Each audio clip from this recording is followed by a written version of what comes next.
Hello and welcome to yet another video. This is the 6th episode of the story in which Naruto accomplished the impossible. You cannot stop the flow of time. Its will only rotates in one direction. A mere human cannot change that path. This story is from Dorsey. Please support him, her. She is also a digital artist, so please visit her profile. Please like and subscribe to show your support. Let's get the show started. A kunai flew toward the wooden post, and a brief second later penetrated the hard surface and buried itself deep into the ground behind the pole, followed by a second weapon only meters from it. A furious snort echoed inside the empty clearing and Naruto grabbed another kunai and a shuriken in both of his hands.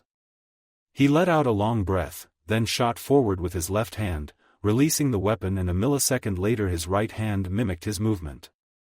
The shuriken reached the flying kunai in the air and a metallic clink indicated connection, which diffracted the kunai to aim directly into the bull's eye on the log. A wide and satisfied smile appeared on Naruto's face by his success and punched into the air. Take that. Special Uchiha technique, my ass.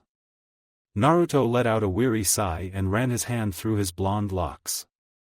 He had been training for 3 hours to finally make this move work, but the first joys of success left him as fast as it came. The feeling was replaced by his memories, his betrayer. The Chunin let out another sigh and shook his head to ease away the memories together with the ache in his heart, and he started to do what he always did when he didn't want to think, train until he drops to the ground from exhaustion. A shadow clone had appeared beside him and they almost immediately jumped backward and moved to stance, only to jump into action a second later for an enormous taijutsu battle. Fighting against a shadow clone had its advantages. You share the same experiences, the same knowledge, you fight against the same style. Countering yourself was training for fighting against the Sharingan.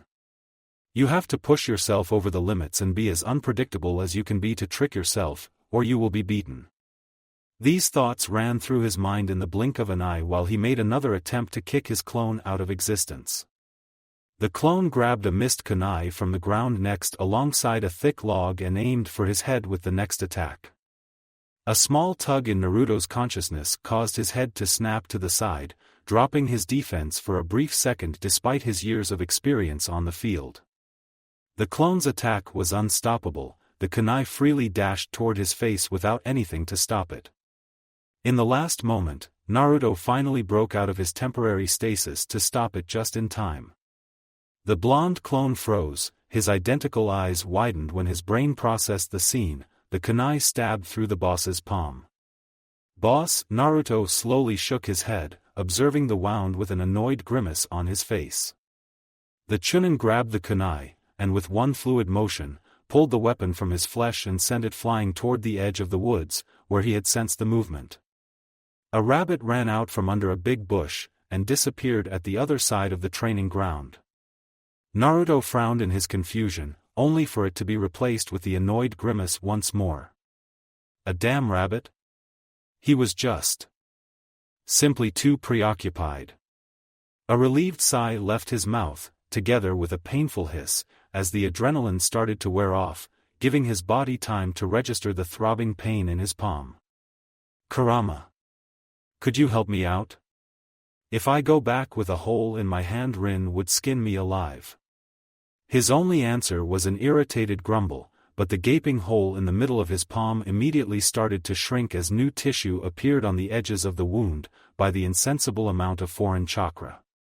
10 seconds later only the pinkness of his new skin betrayed what had happened seconds before. Naruto slowly examined his raised hand, clenching then releasing a fist. After a short nod to his clone, the intense spar simply continued like nothing had happened. This time he concentrated on his clone with all of his nerves and senses, unaware of the curiously shining amber-colored eyes behind the bush. Graceful and pale fingers locked around the bloody barrel of the kunai and the shadowy figure disappeared from the training ground with a satisfied and excited grin on his face. Hours later, Naruto felt a gentle tap on his shoulders while sitting in his favorite spot across Tuchi's counter. Only then did the familiar warm chakra signature reach his senses, pulling him out of his previous argument with Kurama. Without turning around he waved a hand in greeting, slurping the last remnants of his ramen and placed his now empty bowl on top of a slowly growing pile. The ruffle of soft fabric reached his ears, and after he tapped his stomach and let out a satisfying sigh, he finally turned to the newcomer. "Hi," he chimed, receiving a warm smile in response from Minato. "Hokage-sama. It's been a while since your last visit." The yellow flash of Konoha turned toward Tucci and grinned to the owner as he answered. "Yes. I got a busy week, Tookazan. But I can't live too long without your dishes." A proud smile formed on the owner's face, and Naruto couldn't suppress the urge to roll his eyes at the obviously too sweet and too charming response. "The usual, Hokage-sama."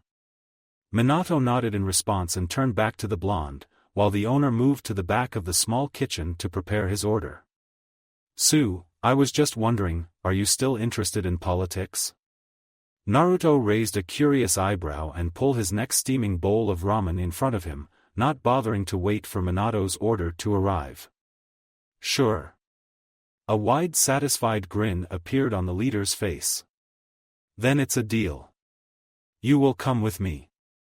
Naruto narrowed his eyes suspiciously.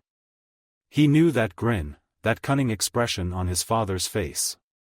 Hardly different from his usual happy grin, an invisible twinge the only indication that he was hiding something. "And exactly where are we going?" "To Suna. I will be meeting with the Kazekage this week." Naruto's right eye had twitched in his annoyance, however his heart also warmed at the thought of the noble dunes.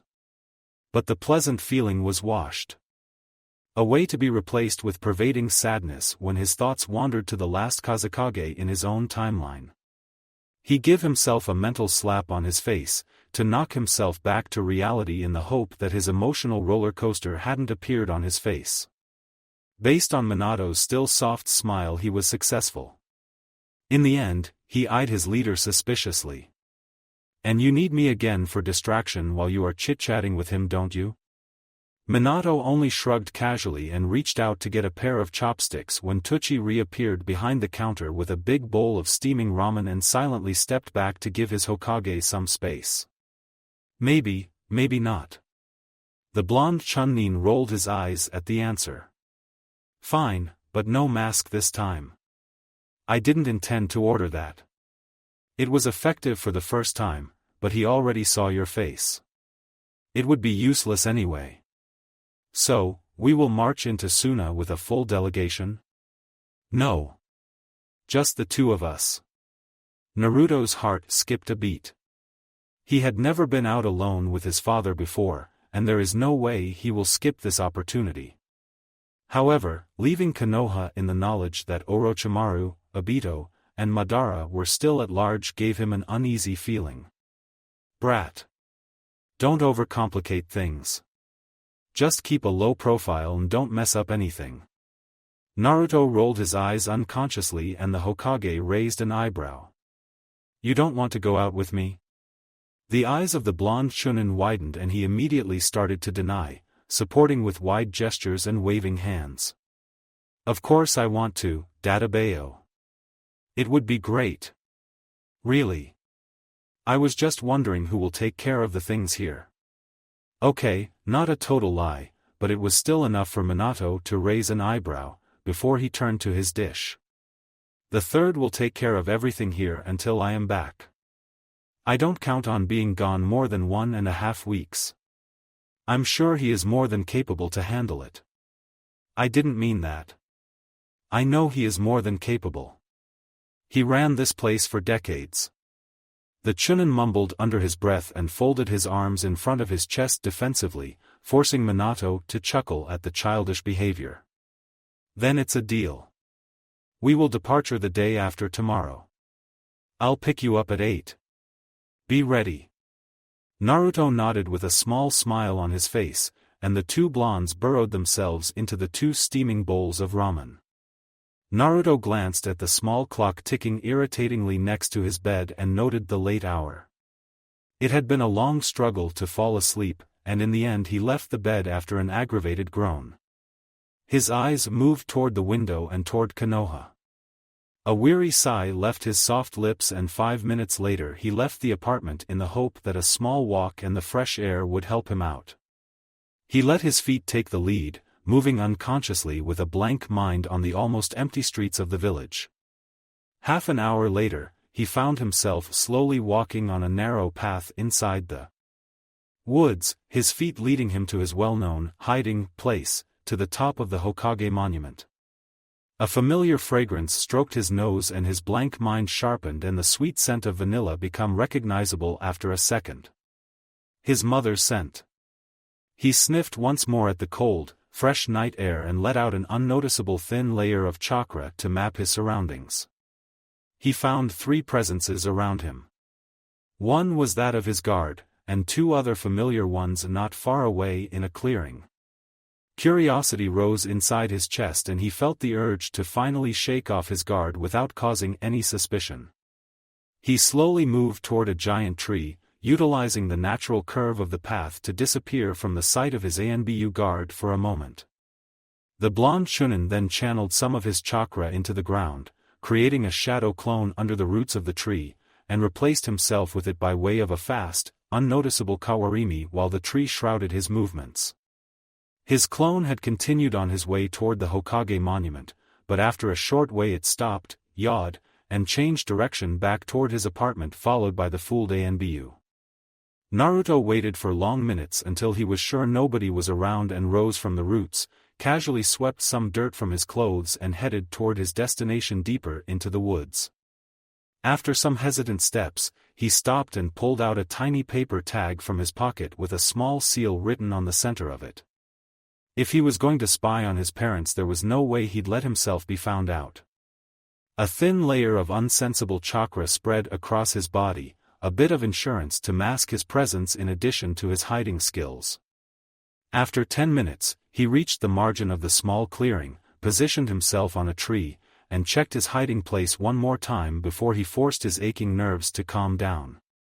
He felt guilty eavesdropping on his parents, but he couldn't suppress the urge to know as much about his family as possible. A warm smile appeared on his face when he glanced out from his hiding space and observed the scene in front of him. The 2 fearsome shinobi, the red-hot habanero and the yellow flash of Konoha, were lying on their backs in the middle of the clearing, watching the ink-black sky and the faintly glowing stars above them together, whispering to each other, chuckling and stealing small kisses. Naruto couldn't get enough of the scene. Sure, he saw them together countless times, but not in this discreet situation. His mother's gentle giggle echoed all around the clearing, warming him up from head to toe, but a small amount of shame never left his chest. He felt exactly like Jiraiya peeking on someone else, even when it's not nude women.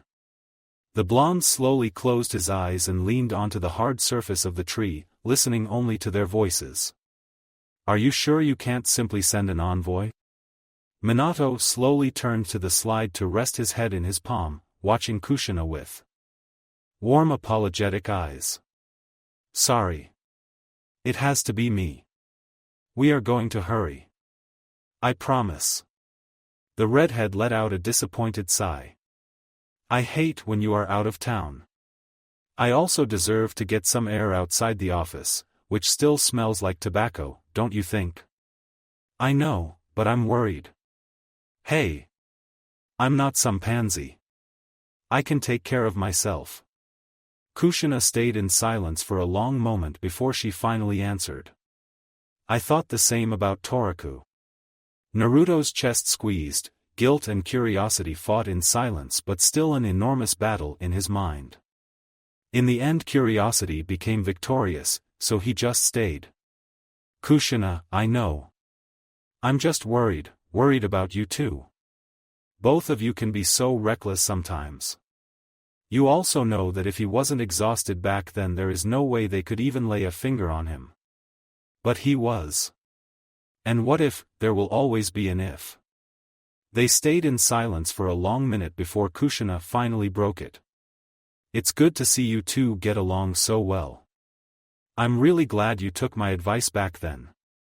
A soft smile appeared on Minato's face. "Yes, I'm also glad. It's hard to be an outsider. Start a new life while you are surrounded with total strangers. I know how he felt back then. At least I think I know. Our situations were very similar. Yes, but you two managed to adapt to the new situation. Well. Mostly, when you two don't forget about yourselves. A furious, not so ladylike snort, a muffled thump and finally a painful yelp reached Naruto's ears and he had to suppress a chuckle that was ready to burst out. That hurts, Kushina. You deserved it, Databane. They stayed in silence for a long minute, but in the end they both started to chuckle and shared a soft kiss. Doesn't Toraku remind you of someone, Minato? I don't know. Give me a hint. His determination, his stubbornness when he fights and never gives up, even when he is just about to drop from fatigue while training. His power to forgive. Just like in Jiraiya's book, don't you think? Naruto flinched and forced his muscles to stay still. Minato stared into the nothingness above Kushina's head for a very long moment before he slowly closed his eyes when he answered. You don't know how right you are. Kushina raised a curious eyebrow, but Minato shook his head, a soft smile on his face. You know, Kushina, if I have a child I hope he or she will grow up to be just like the protagonist, Naruto. Or just like Toraku. But that name is already taken. What about Naruto? Kushina let out a small chuckle. A shinobi just like them. Naruto. It's a beautiful name. A small smile appeared on Minato's face, while the eavesdropper's chest squeezed tighter than he thought was possible. And what if the first will be a girl? That just won't happen. He will definitely be a boy. You wouldn't know it in advance, you silly. Then just let's find out. What do you think? What are you talking about? I'm talking about family. Let's have a family, Kushina. Let's have a child. Kushina stayed in silence for a long minute, before her soft, but sad voice filled the clearance. Minato. I want to. But you know what could happen. What if, just trust in me. I can take care of that little problem. Will you believe in me, Kushina? For a long moment, nothing could be heard, only the leaves' soft ruffle as the warm breeze played with them. I believe in you, Minato. A soft, warm smile appeared on Naruto's face, and he simply left the clearing and his parents alone in the silver light of the full moon as if he'd never been there. The blonde shinobi took a last look inside his small apartment, spread out a thin layer of chakra to map his surroundings and find his Anbu guard at a safe distance. He nodded to himself when he felt Minato disappear from his own apartment and his guard in the corner of the next house and immediately turned on his heels and marched inside his bathroom. At the moment he closed the door, a clone popped into existence. Stay hidden and do not threaten our incognito. If something happens, get rid of the barriers and immediately disperse yourself before they see you. The clone made a short salute with 2 fingers and positioned himself on the floor in the corner of the small bathroom in a meditation stance. Naruto nodded, pulled out 2 scrolls from his backpack and rolled them open on the floor.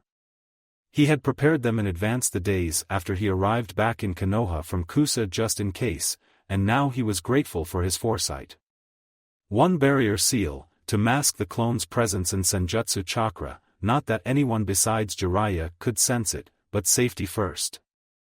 Another to hide him from the eyes, especially from the freaky eyes, in case a Hyuga or one of the Uchiha got the urge to wander around his apartment and in his bathroom. A useful seal, he had developed it in the last months right after Madara. Naruto shook his head to clear his thought of the memories. The soft, thin hair on his neck started to tingle when the first amount of natural energy flowed toward his clone, the skin around his replica's eyes already started to pick up the familiar orange shade. He channeled a massive amount of chakra into the first one and a golden barrier appeared around the clone, immediately masking the still flowing natural energy and his presence from his senses. Naruto nodded in his satisfaction and placed his hands on the next seal, repeating the hand signs, and the clone disappeared from his eyes together with the glowing barrier. He eyed the now empty corner, waving a hand toward the barrier which replied to the contact with a small wobble on the surface. The blonde time traveler grimaced at the reaction. He really hoped nobody would come into his apartment while he was gone and try to walk inside the bathroom, especially not into that empty corner. If that happened, a shiver ran through his spine at the thought. I don't think this is a good idea, Naruto. We have to risk it and find that bastard as soon as possible before he can influence Obito and put his plan into motion. This plan is still just too risky. Minato will come for you in 10 minutes, he will find your seals and nothing will save your ass, our asses if that happen. No, he won't. Maybe he is better in everything else, but barriers are my specialty. Kurama let out a doubtful snort and rolled his giant eyeballs. Do not underestimate the Yondaime Gaki. I would never do that. I just hope he trusts me. I didn't give any reason for that. Nor did Toraku. You are gambling. Naruto shrugged. I'll take every risk that is necessary to protect my precious people. He turned around once more, closed the bathroom door and placed a tiny seal on the inside on the door handle, no bigger than the nail on his pinky. A tiny, but useful security seal which would disappear and notify him if someone touched it. He hopped down on the couch and sank 2 small container scrolls inside his pouch, prepared and stuffed every necessary thing for the trip, including 24 packs of instant ramen. Naruto waited impatiently until he felt the familiar chakra signature of his father approaching his front door, exactly a minute before 8 o'clock. He didn't give the opportunity for him to knock as he had opened the door and noted the raised hand of the Hokage, ready to knock, and the amused expression on his face. A satisfied and proud smirk appeared on his fine features at the scene. Fascinating as always. Naruto grinned from ear to ear, stepping out to close his door, then seal away the small key into one of his container scroll and stuffed it back into place when he finished the process. So? Can we go? A smile appeared on Minato's face and he placed his hands on the younger's shoulders, then disappeared with a golden flash, only to reappear in a blink at the village gates next to 2 stunned Chunin. You are an exhibitionist. Naruto pointed toward the big red kanji on the long white coat which slowly moved together with the rhythm of his father's silent and graceful footsteps. Minato looked back over his shoulder to find out what the hell he was talking about, and rolled his eyes when he realized. I'm not an exhibitionist. Think what you want, it still looks badass. Naruto's eyes twitched at the statement, and brought back the memories of his own claret coat with the same black flame patterns on the edges and his orange clothes. He ran his fingers over the standard shinobi clothes he'd been wearing for months. He missed his old appearance, but a sudden change in his style would just raise suspicion on him and nothing more. Damn it. You are too. Are there any other Kage dancing around with a meter-long title on their back? Minato only shrugged and didn't respond, and Naruto let out a defeated sigh. Actually, he also thought it really looks badass, but for him, the best way to channel away some frustration is to poke at someone. And his father, at this moment, was the only target around. They made their way toward the border of wind at a leisure speed. Their travel reminded him of the wandering he'd done with Jiraiya during the 2.5 years while they trained and traveled all around Fire Country and sometimes outside the borders. They finally reached a town on the road and Minato immediately aimed for the hotel next to a small hot spring. Hopefully not with the intent to peek. Naruto sank down in the hot water, which relaxed his muscles more than he thought possible. The knots and the light weariness immediately melted away from his muscles when the water reached his spine. His blue eyes traveled to the other side of the small steaming pond, where his father enjoyed the same sensation, leaning onto the shore with his back, his eyes closed and his face mirrored complete relaxation and something that he couldn't identify. The memories of the last night appeared in his mind, when his parents actually named him. Pride filled his chest when he thought back to the moment Kushina associated him with the protagonist. He watched his father, his golden hair framing his features in the same spiky way, defying the gravity even when it is heavy with water. The only difference with his own hair would be its length and the longer bangs framing his face on the side.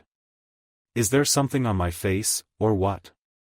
Naruto's eyes twitched at being caught staring. No. You just look relaxed and know. Maybe satisfied. A small smile appeared on Minato's face. I'm satisfied in more ways than you could imagine.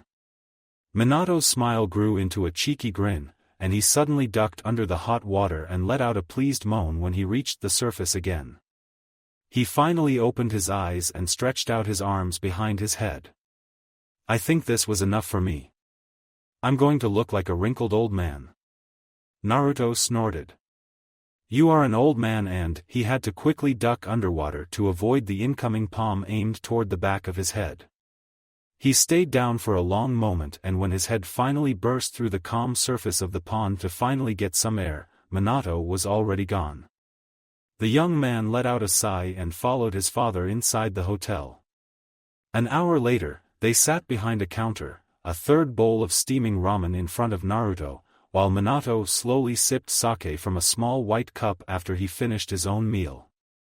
The young village leader enjoyed the piece with closed eyes and the same relaxed and satisfied expression, his cheeks a tone redder than it is normal because of the amount of alcohol he already tucked away in his stomach. You know about the 3 Shinobi rules, don't you? One of them is to stay away from alcohol. Minato shrugged and took another sip before retorting his brother. Blame Jiraiya. You could be happy I'm not a pervert. A snort left Naruto, while Minato's eyes suddenly snapped open by a sudden idea and an odd grin spread across his face. So, Toriku, you've been in Konoha for almost 4 months. The Chunin raised an eyebrow, not sure where his father was going with this. If we are talking about the Shinobi rules. I'm just wondering that beside missions, driving your ANBU guard up the wall, peeking in hot springs and the obviously insane amount of training you are doing, is there something? Someone else who raised your interest? A girl? Naruto blinked. Then again. Then in the end he started to chuckle, then snicker, earning a lot of attention to their backs from the other guests. His laughter suddenly stopped, an annoyed grimace appeared on his face as he folded his arms across his chest defensively when something caught his attention. Hey! I'm not peeping in hot springs. And what's the sudden interesting in my love life? Minato refilled his empty cup and immediately emptied it without a word after a quick, casual shrug and a smirk. Nothing special. I'm just curious. You are how old? 18? Boys at your age should look for a companion from the other gender. Naruto stayed in silence, suddenly lost in his thoughts. The annoyance was already gone, her azure blue orbs darkened to royal blue by sadness. Love. The image of his first crush popped inside his mind. The image of the pink-haired kunoichi, who slowly become more likely a sister figure to him. And finally Hyuga Hinata as she was standing above him, closing the distance between him and pain with her own body. Her confession, his rage when he thought pain killed her. The warmth of her hand in his own while they were fighting Madara and the Jubi. And finally her eyes as she looked at him for the last time with a soft smile on her face. He shook his head to ease away his upcoming sorrow and clear his thoughts. 18 years, well, 1 year doesn't count, does it? Where was I at my 17th birthday? He searched through the memories of Toriku. They felt foreign, but still personal, distant, yet still close. They were just odd, like the memories of his Kage Bunshins. He was able to read them and feel them, but at the back of his head, he knew he wasn't there. They aren't actually his own. Oh. I know now. I was with them. He let out an amused snort in his mind. The 10th of October. The day when Minato had introduced him to the team, and Kushina had chosen a birthday for him. The same date as his real one. What a coincidence. Or fate. Bullshit. I'm the one who will form my own life. I don't want to disturb your fascinating thoughts, but I think someone is waiting for your answer. Naruto blinked back to reality at Kurama's sarcasm and stared into the patient blue eyes in front of him, and he gave an absolutely true answer. I don't think about girls. At least not now. Maybe a year or so later. The Hokage raised an eyebrow, but didn't make a comment. They stayed in silence for another long moment. When we get back, I'm going to propose to Kushina. Naruto blinked. Then again in his surprise at the sudden confession, then his mouth moved to a warm smile. I would love to see a cute boy with blue eyes in the next October. You would be perfect parents. A soft smile appeared on Minato's face. You think so? Definitely. They stayed in silence for long minutes while Naruto finished his ramen, and his father emptied the small bottle of sake and stretched his arms behind his head. I've got another bit of important business to finish when we get back to Konoha. The blonde Chunin raised an eyebrow and curiously leaned a little bit closer to his companion. I will speak with Sarutobi and, despite what he wants, I'm going to cancel the surveillance on you. I made my decision a while ago. You earned our trust. Naruto stared into his father's determined blue eyes for a long minute, looking for any tricks or second thoughts, but he found nothing. He couldn't force down the urge, and he did the first thing that popped into his mind. He stood up and gave the deepest bow he could manage to the Hokage, who looked back at him with wide and shocked eyes. I would happily give my life for the village's sake. And for yours. I swear on my life that I will do nothing that could harm the people of Konoha Databayo. Don't do that. Idiot. Just get up.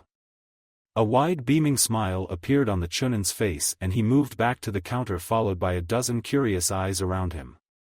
He could find the irritation in his father's azure blue orbs, but in the background he could also spot the awe, pride, satisfaction, and the trust. Guilt filled his chest, then it was replaced by the overwhelming urge to confess everything, followed by the displeased murmuring of Kurama. Don't do anything stupid, Naruto. A half-smile appeared inside his head. I know. Also, we are going to move into the Hokage mansion. Sarutobi finally emptied it.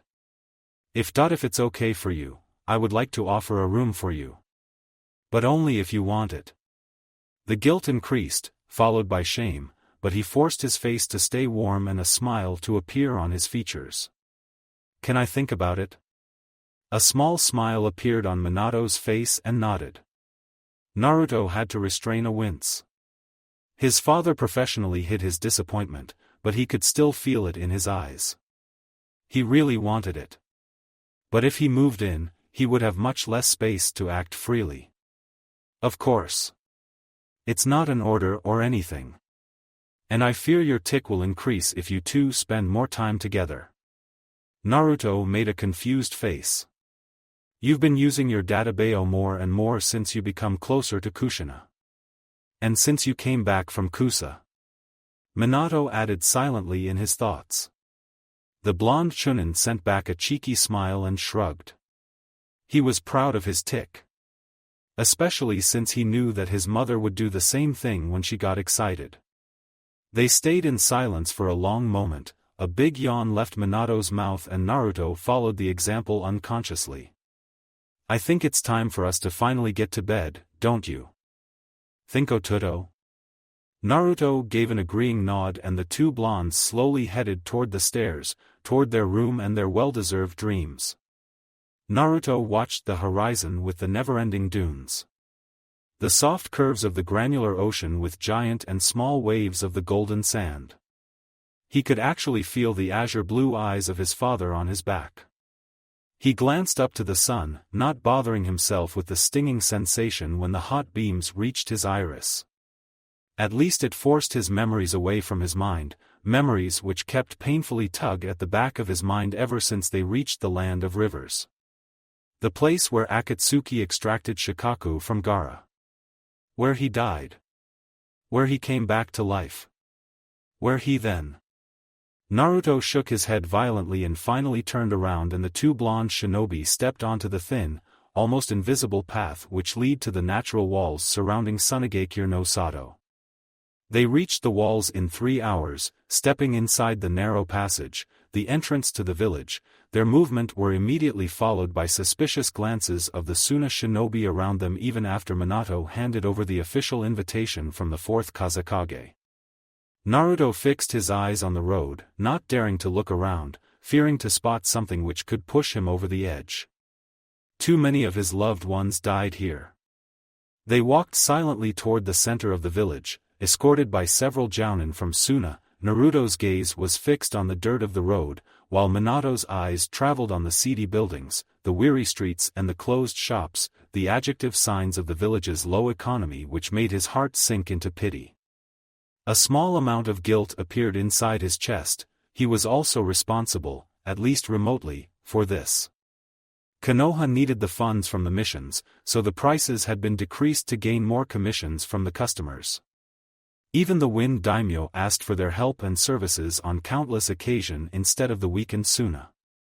He slowly shook his head to ease away the guilt which was slowly increasing inside him.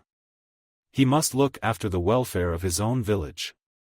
Konoha must be first, everything else must be only a second thought. A small group of running children pushed him out of his thoughts, playing tag, laughing, unaware of the world around them. His azure blue eyes glanced toward his brother. The blonde teen finally turned his head and his eyes locked for a moment before Naruto averted his gaze to linger on a weary shop, then on a mendicant in the entrance of a small alley. Then he returned his saddened eyes to the dirt of the road after one last glance toward Minato. The young leader had to restrain a wince. The memory of his brother's determination to save everyone regardless of where he or she came from forced itself inside the young Hokage's mind, and shame ran across Minato as the guilt raised again in his chest. Only one glance into his brother's sad eyes was enough for that. Minato gratefully noticed that they had reached their final destination, the tower marked with the enormous kanji of wind above the entrance, and he stepped inside with a relieved sigh. They reached the door which led inside the Kazekage's office. Their escorts finally left them alone in the empty passageway in front of the wooden door. The Kage took his time inside the office just like last time, before he finally sent a guard to escort them inside. Minato gave a small nod greeting the leader politely, who returned the gesture just as lightly as Minato. No Kage would bow to another and submit to the other. Naruto stepped inside the office trailing after Minato, fixing his eyes somewhere out the wide windows of the office. He greeted the Kage with a bow, and with every last bit of his self-control he finally forced his eyes to look into the eyes of the village leader. When their orbs finally met, Naruto forced his body not to flinch, when he noted the familiar features of his late friend. The same short and spiky auburn hair, the same face structure. He shook off the sorrow that was ready to burst out and forced his ripping chakra to calm down, which did not go unnoticed by the two leaders. However, fortunately, both had interpreted his reactions wrong. The eyes of the Kazekage locked with Naruto's, then flickered to Minato and back to rest them on the blonde Chunin. They were filled with suspicion, fixing him with a calculating gaze for a long minute until his stern face moved into a knowing half-smile and finally turned his attention to the now irritated and impatient Minato. Hokage-sama. I take you and your relative are weary after the long travel. I'm grateful for your worry, Kazekage-sama, but this was just a small tour for us. You came with a very small delegation. If you had informed me, I would have gratefully sent an elite squad to escort you here. The shinobi of Konoha are strong. I came with the best bodyguard. Torakuken is one of our strongest. Naruto watched in awe as the two powerful shinobi continued their veiled, yet obvious bickering. A small battle and power demonstration between two Kage. He listened to how they jabbed each other discreetly, how they attack with words and deflect with sentences. How each tensed after a harsh comment of the other and how they relaxed their muscles after a well-spoken retort. This was really a battle of words. Naruto waited patiently in the background until the bloodless fight finally died down and ended in a tie as they eyed each other for a long silent minute until the Kazekage spoke, getting tired of the situation. Hokage-sama. Please excuse me, but my schedule is strict. My shinobi will escort you to your accommodation. We can continue our talk tomorrow. Kasuga Kesama. Minato gave a nod, and the Kazekage returned it, after a short hand sign. A familiar Suna shinobi appeared beside them, the same who kept an eye on him almost continuously during their last visit. And also the same who fought next to Naruto and Gaara in the front line during the battle for Suna. However, he couldn't remember his name. Naruto watched the sleeping village from the balcony of their room. He had been leaning on the sill, his arms crossed while he rested his chin on them. He slowly closed his eyes and his mind gave up the fight to suppress his memories.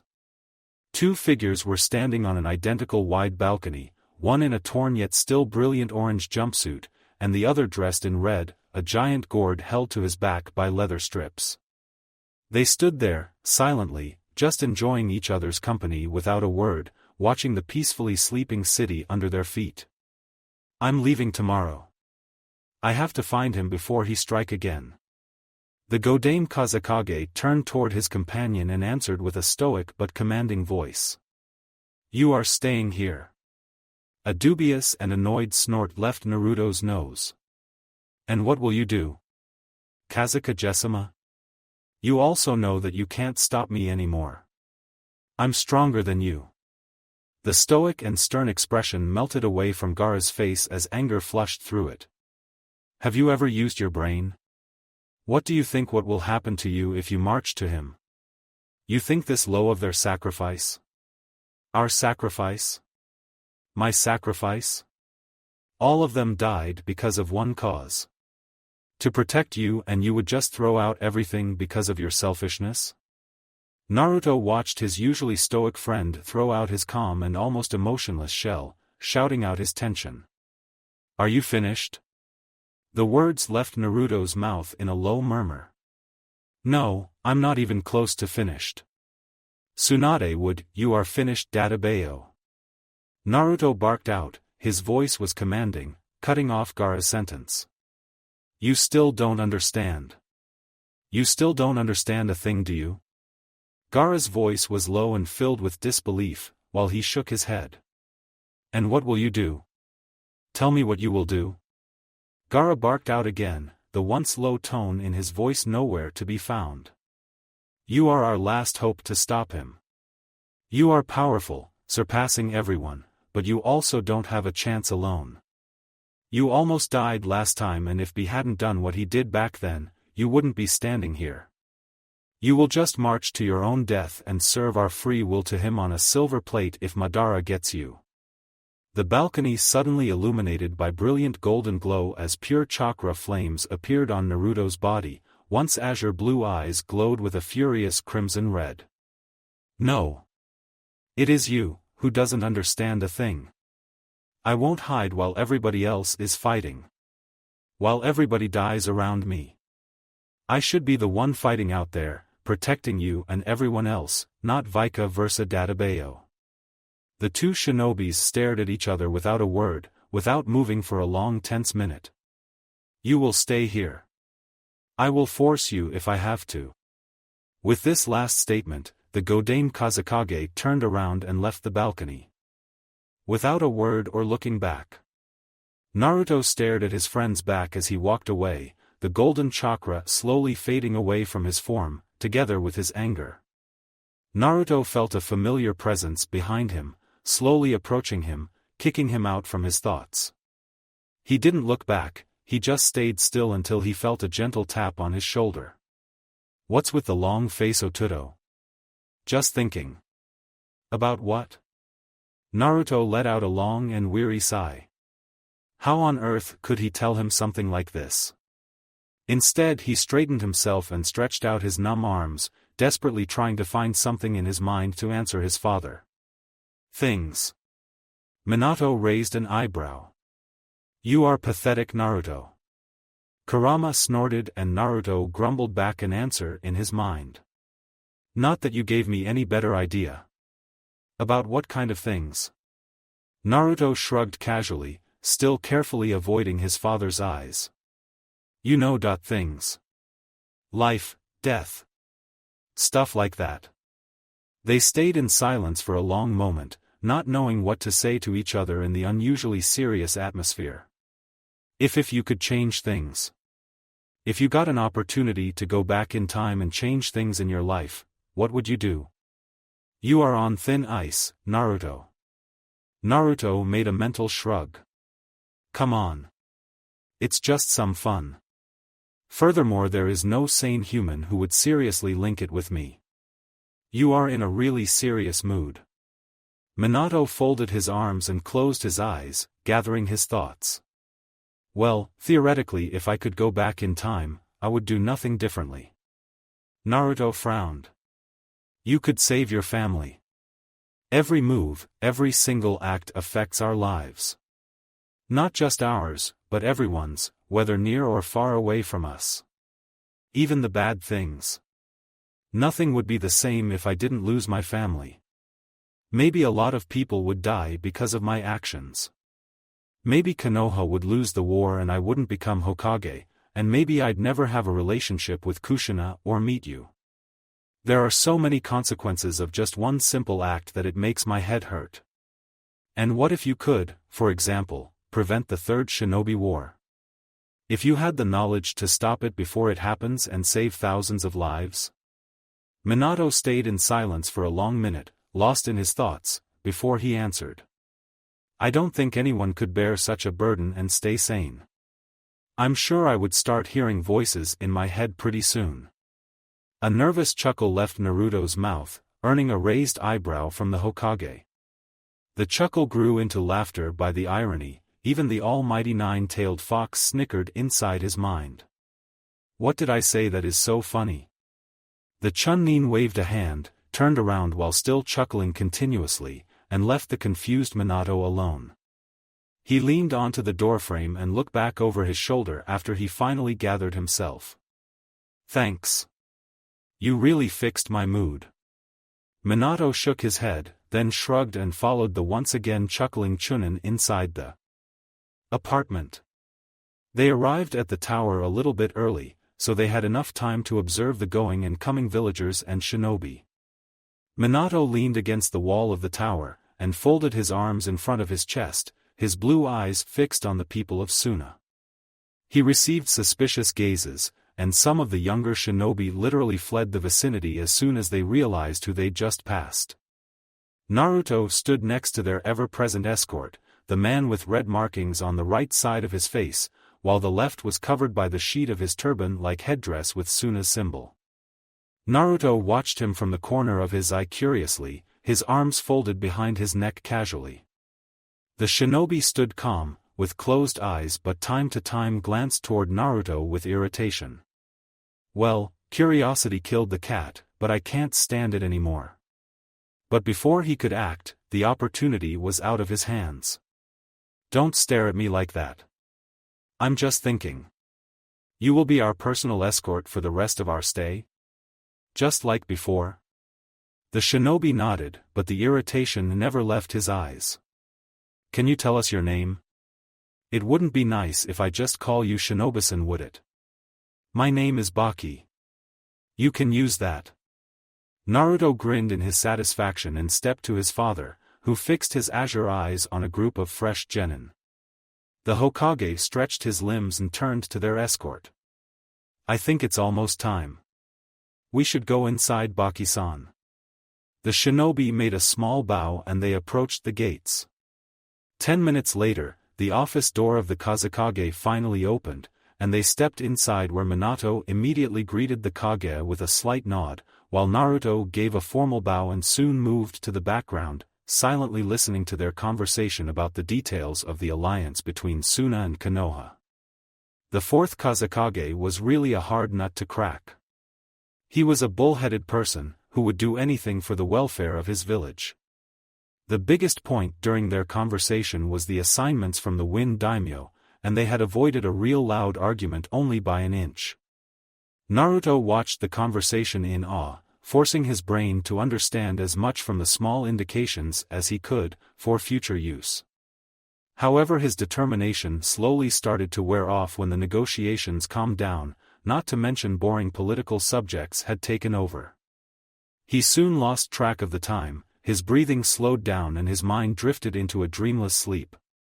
Minato's eyes wandered to the twitching dark eyes of the Kazekage and noted that his gaze was pinned behind him, the exact same spot where his younger brother intended to stay still in the background, the same person who swore to everything that morning that he wouldn't cause any trouble during the negotiations if he could attend. The Hokage let out a weary sigh and closed his eye for a moment, before he turned around to spot the lightly snoring blonde Chunin in the chair, slightly leaning his head against the wall. He turned back to the Kazekage, made a small excusing nod and stood up with the intent to channel some of his frustration onto his newly found relative. Before he could reach him, the door softly opened and a small, blonde girl stepped inside the office, without a word, staring at Minato with wide eyes. Then in the next second, for his biggest surprise, the child stepped in front of him, and tugged his white cloak. "Hi. Did you bring me chocolate again?" The confused Minato glanced to the Kazekage, whose stern look started to crack, as he let out a long sigh and shook his head. Minato turned back to the child, who narrowed her eyes as she examined his face, then stepped backward hesitantly. "You aren't Kitsunizan." Minato's eye twitched. "How on earth?" Finally the Kazekage raised his voice and the small child immediately stiffened and she realized she did something wrong. "Temari. Go back home." "And where is Yashimaru?" A sleepy yawn could be heard from the corner, where the blonde Chunin finally started to wake up from his nap by the raised voice. After a few blinks, Naruto noted the scene with his sheepish mind. Temari, still gripping Minato's cloak, the irritation in the Kazekage's eyes, the confused and surprised look on his father's face. A panting young man maybe in his 20s joined them in the office, with wide fearful eyes. "Kazekage-sama. I'm sorry, I just turned around for a minute and then I told her she couldn't come in." Minato started to chuckle at the irrational scene and he crouched down to the small child in front of him. He could feel the eyes of the Kage, and the hidden bodyguards at his back. "I'm sorry. I haven't got any chocolate. Maybe you should ask my brother over there. I'm sure he is the one you are looking for. Look after him for me, will you?" The expression on Minato's face was soft and warm toward the girl, while Naruto stepped toward the child, followed by the stern eyes of the Kazekage.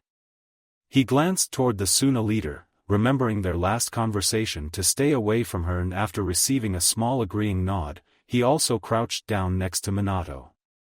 "Tamarican, it's time for both of us to leave, I think." The small girl nodded hesitantly, grabbed his hand, and after a bow toward the leaders they approached the door together with the troubled man. "Toraku." The blonde teen stopped at the door and turned back to his father. "We will meet back in the accommodation." The Hokage's smile was soft and warm, however the blue eyes glanced toward the blonde teen with a dangerous spark. A spark which demanded a thorough explanation once they were together again about him revealing his identity to a child. Naruto gulped and nodded in understanding, and the only expression he could push on his face was a miserable smile. When the door finally closed, the Kazekage let out a weary sigh, while Minato occupied his previous place in the chair. The two leaders shared a knowing glance for a second before they continued like nothing had interrupted their previous talk. However, the mood was visibly lighter between the two young leaders. Naruto was literally dragged through the village by the small child, until they finally reached their destination and the blonde boy could finally straighten from the crouch position he was forced in by Temari. They were standing in front of a large house, not far from the city center, together with the obviously nervous young man, with sandy brown hair and big blue eyes. "Tamarican. I have to get back to my place. Father told me to go home." The small child tugged his hand one more time, pulling him toward the wooden entrance. "Tamarican, I can't go in. Your father is going to kill me.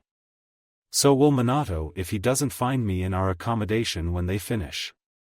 A shudder ran through Naruto's spine when he thought back the demanding eyes of the Hokage.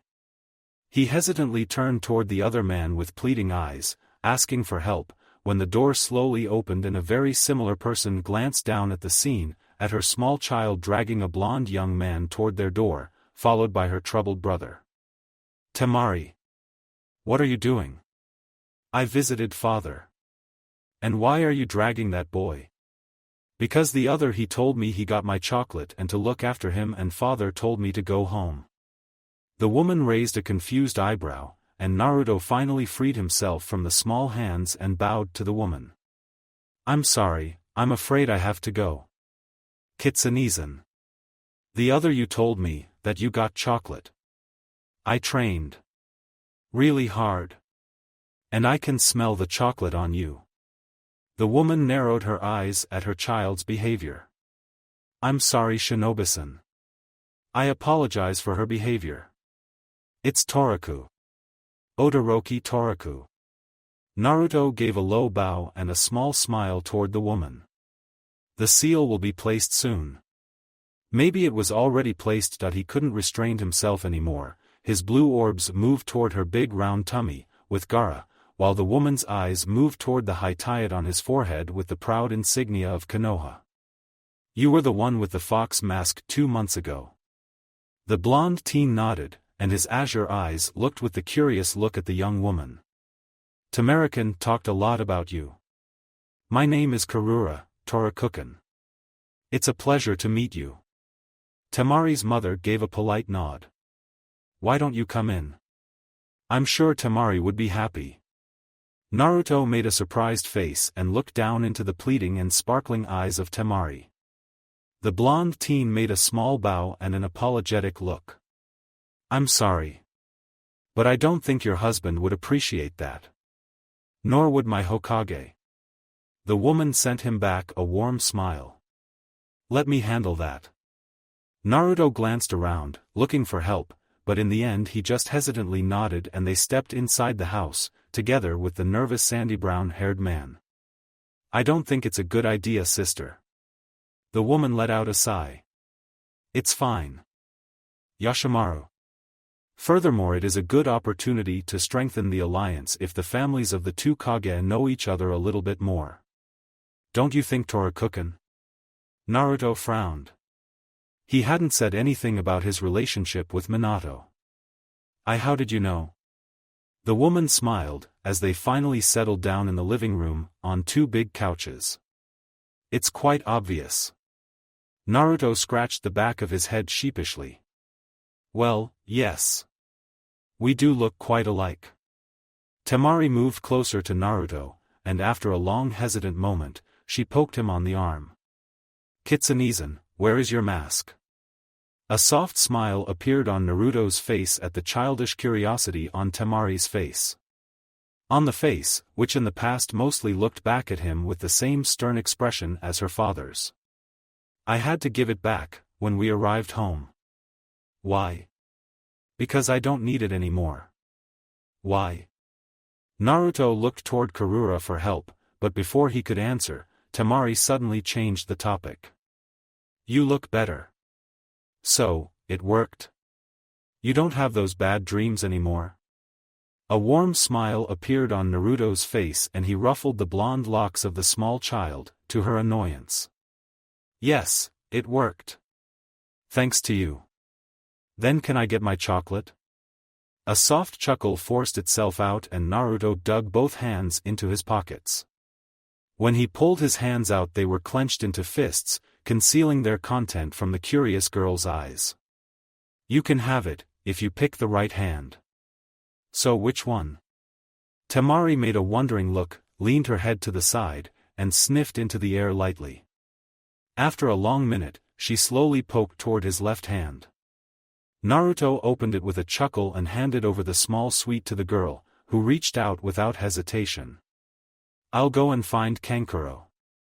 You have to meet him too. Temari rushed out from the room immediately, leaving a stunned Naruto and her softly smiling mother.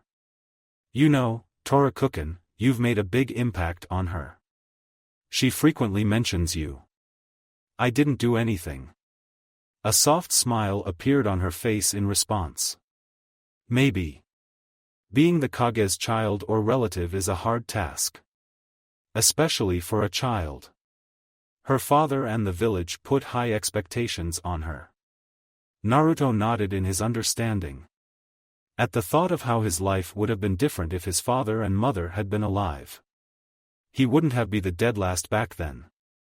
He let out a weary sigh. I don't know. But I could imagine. I haven't been aware about my relation with Minato until recently. Not a total lie. He didn't know about his heritage until the battle with Pain. Karura didn't push the subject, seeing his uneasy attitude around it, but he noted the suspicious glances from Yashimaru. Minato is a good man and the best brother I could ask for. And he is a good leader. I know the alliance will be fruitful for both of our nations. The woman nodded with a soft smile, but she suddenly flinched and the two men turned to her with worried look, but she only waved a hand and chuckled. It's okay. It's just the baby kicked. Oh. Once more. Naruto curiously leaned closer, spreading out his senses, and he finally spotted another fast heartbeat. A soft warm smile spread across his face, but soon the warm sensation was replaced with worry for his not-yet-born friend. It's okay really. Karura seemed to misread his expression. She confidently stood up and sat down next to the blonde teen and grabbed his hand. Here. She gently placed his shaking hand onto her round tummy, followed by the worried and suspicious glance from her brother. They stayed in complete silence, and Naruto felt himself more and more awkward, not sure what was going to happen, his hand on the Kazekage's wife's round stomach. Oh boy. I hope they are still talking. It would be a pain in the ass to explain what I am doing here like this. At that moment, he felt a small poke on his palm. Then another one. A wide smile spread across his face, and he slowly closed his eyes, enjoying the feeling of the small life under his palm. He could sense the vibration as Gaara's small body moved, he could hear the fast heartbeats. Suddenly an uneasy feeling struggled itself into his brain. I could feel you. I know you are out there. I'm going to kill you, Kyubi. So it's already done. Naruto let out a weary mental sigh. Not that you could Shikaku. You bastard. Sooner or later I'll get rid of my pathetic vessel and then Ku. I'll show you how strong I am. Naruto closed out the loud argument inside his mind, at least he tried with less success. He could still hear the two Bijou hissing curses at each other at the back of his head. He didn't know that the seal was this weak. That it allowed Shikaku's thoughts to break through this easily. And the consequences will be fatal for Gaara's mental progress. Naruto could finally understand Gaara's early behavior, amazed of his strength to live together with Shikaku, with his bloodlust and with his insane thoughts. Would you two stop Databeo? Don't intermeddle. The two-tailed beast barked out together, agreeing for a short moment, before they continued insulting each other like nothing had interrupted them. Naruto let out a mental sigh and immediately started to look for the invisibly seal, and when he found it and examined the design, Naruto flinched almost unnoticeable and unconsciously started to frown. That is worse than I first thought. Torakuken. Are you alright? Naruto was finally slapped back to reality and looked around himself, noted the confused eyes around him, and he immediately released the tummy of Karura. I'm sorry. I kind of spaced out a little. A half-smile appeared on the woman's face, and she nodded, but his brother looked at him with cold, suspicious eyes. I'm afraid I really have to leave. It was a pleasure to meet you.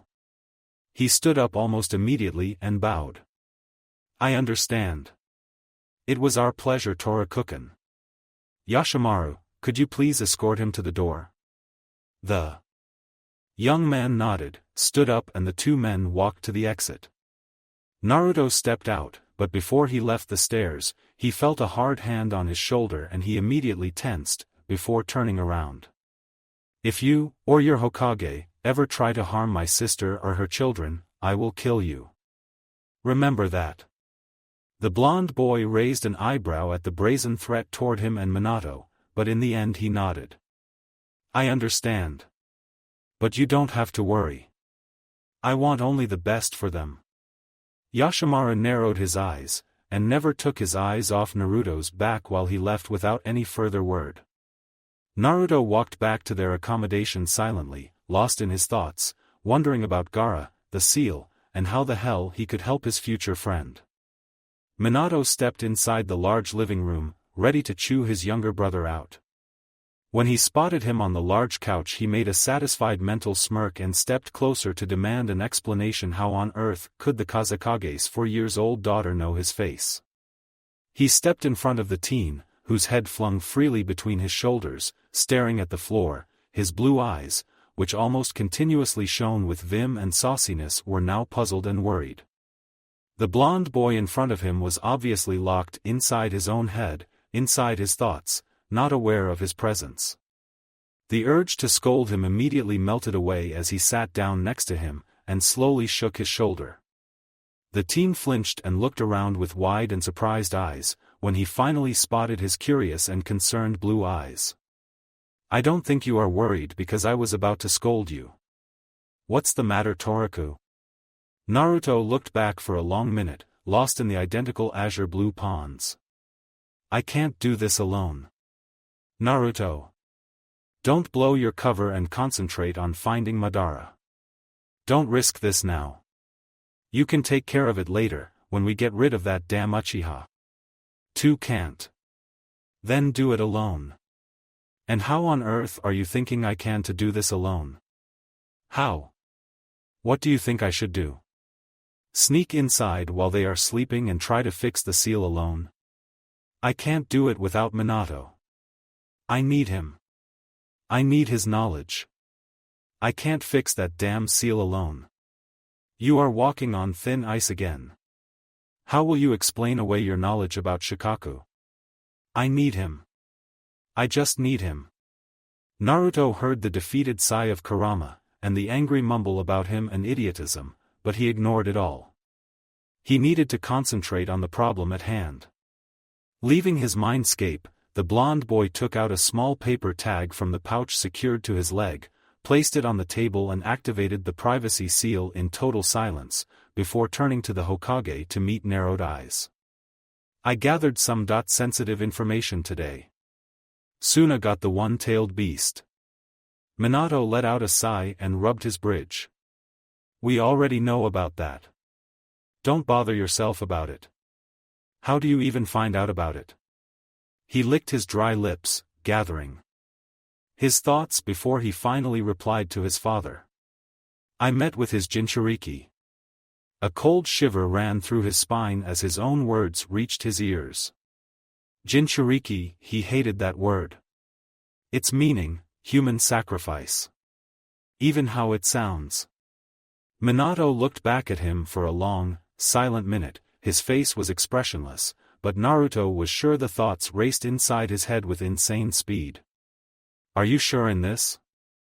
Naruto nodded. I'm absolutely sure, Dadabayo. Minato let out a weary sigh and leaned back on his couch. We know about it, but we didn't know they already sealed it away into a human. Minato slowly shook his head. This could be a serious problem in the future. Naruto nodded, waiting patiently for him to continue, examining his reactions. But when it didn't happen he opened his mouth. It will be a long time, until the child could use Shikaku's power. But the blonde teen closed his eyes, gathering his every thought. Minato, the seal is weak. I felt it. It could break any time. We can do something about it. The Hokage narrowed his eyes, and leaned forward, resting his chin on his folded fingers, for a long silent minute. You are suggesting for me to convince the Kazekage to let me fix the seal, and hand over to him a future asset and a possible threat toward Konoha. Naruto felt his eyes twitch, and anger rose inside his chest, but he finally forced his nerves to calm down. I am talking about a child's life. An innocent child's future. It's going to break, or drive the child into insanity in the end. Minato stiffened on the couch by the tone and what had just been spoken, while Naruto let out a sigh. I understand your anxiety for Konoha. Think in a different way. Sand will owe Konoha, and you would also show your intentions to build a strong alliance. You could save the Kazekage's child from dying, or going insane. Minato raised an eyebrow. The Kage's child? The blonde girl? Toraku slowly shook his head. No. Temari is an absolutely normal child. A little arrogant, but still cute child. I met the Kazekage's wife today. The child in her womb. That child is the Jinchuriki of Shikaku. The Hokage's eyes widened with shock. An unborn child. O Kami. How did you notice it? I heard Shikaku when I touched Karura. Minato raised a doubtful eyebrow. That's impossible. You can't hear a bijou, just by a mere touch. Even you can't do that with your sensing skills. I know what I heard, Dadabayo. This is just speculation. There is no way you could have heard it by a mere touch. Brat, don't do what I think you are going to do. Just let me handle it, Kurama. Naruto let out a sigh. I know about her, I know about the Kyuubi inside Kushina. Minato froze, his muscles tensed and he distantly felt his hands start to squeeze his knees and his joints became white by the force. Naruto watched the Hokage, his muscle relaxed, his voice and his core calm, to show Minato there is nothing to be afraid of. The blonde teen let out a weary sigh and rubbed his temple. Look, Minato. You know firsthand how hard the life of a Jinchuriki is, no matter where he or she grows up. They are hated, feared and shunned when their identity is public. Kushina is fortunate because of you, because of the Sandaime who granted incognito for her status. What do you think, how will this child grow up, hearing the continuous mumbling of a tailed beast inside his head? How would they hide his identity if he lost control on Shikaku's bloodlust and go berserk in the center of the village? Minato's tensed muscles started to relax, as his frozen mind finally started working again, chewing and weighing every word of his brother. We talked about my goals, the waves in the ocean. Hereby I try to convince you to help me bring peace, be the second drop of water and save the future of a child. The Hokage let out a weary sigh and buried his face inside his palms for long silent minutes. Nothing could be heard inside the still glowing barrier. Even if it were not present, the village around them would be in complete silence, as if the world around them also knew how important the decision about to be made is. Toraku, the Kazekage, would never agree with that. He will never reveal the Jinchuriki officially and especially won't allow me or you to have even a glance at the seal. Let me talk to him. I can convince him. Naruto let out a weary sigh, while his father started to massage his forehead, to ease away his starting headache. I will attend. You won't do it alone and I will immediately step in if I think it necessary. Thank you. Naruto gave a small bow with his head, while Minato let out a weary sigh. You are really taking this save the world thing seriously, aren't you? A foxy grin appeared on the whiskered face. I never go back on my word, Dadabayo. With this last statement, Naruto left the room without any further explanation. His movement was followed by the azure blue eyes of his father, filled with pride and awe and with the hope that maybe his child really will grow up in a better world. Everything seemed to stop for a second. Birds appeared to freeze in flight against the blue sky. A lonely azure butterfly stopped in midair. The sounds of nature died down, leaving nothing, only dead silence all over the shores of the never-ending desert. The frozen moment suddenly disappeared with an enormous explosion, burying every living thing under dust, soil and sand near the epicenter. Gaara. A flash of gold appeared next to the Godame Kazekage, painting his lean form in a golden glow. Dilated and crimson-red eyes locked with green orbs, while the golden flames danced in the reflection of the leader's eyes. Where is he?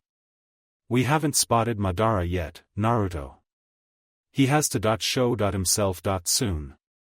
The gold aura slowly faded away, leaving the weary, heavily breathing form of Naruto.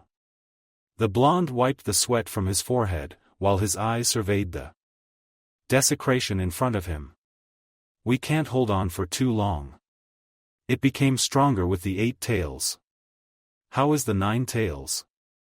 Kurama needs more time.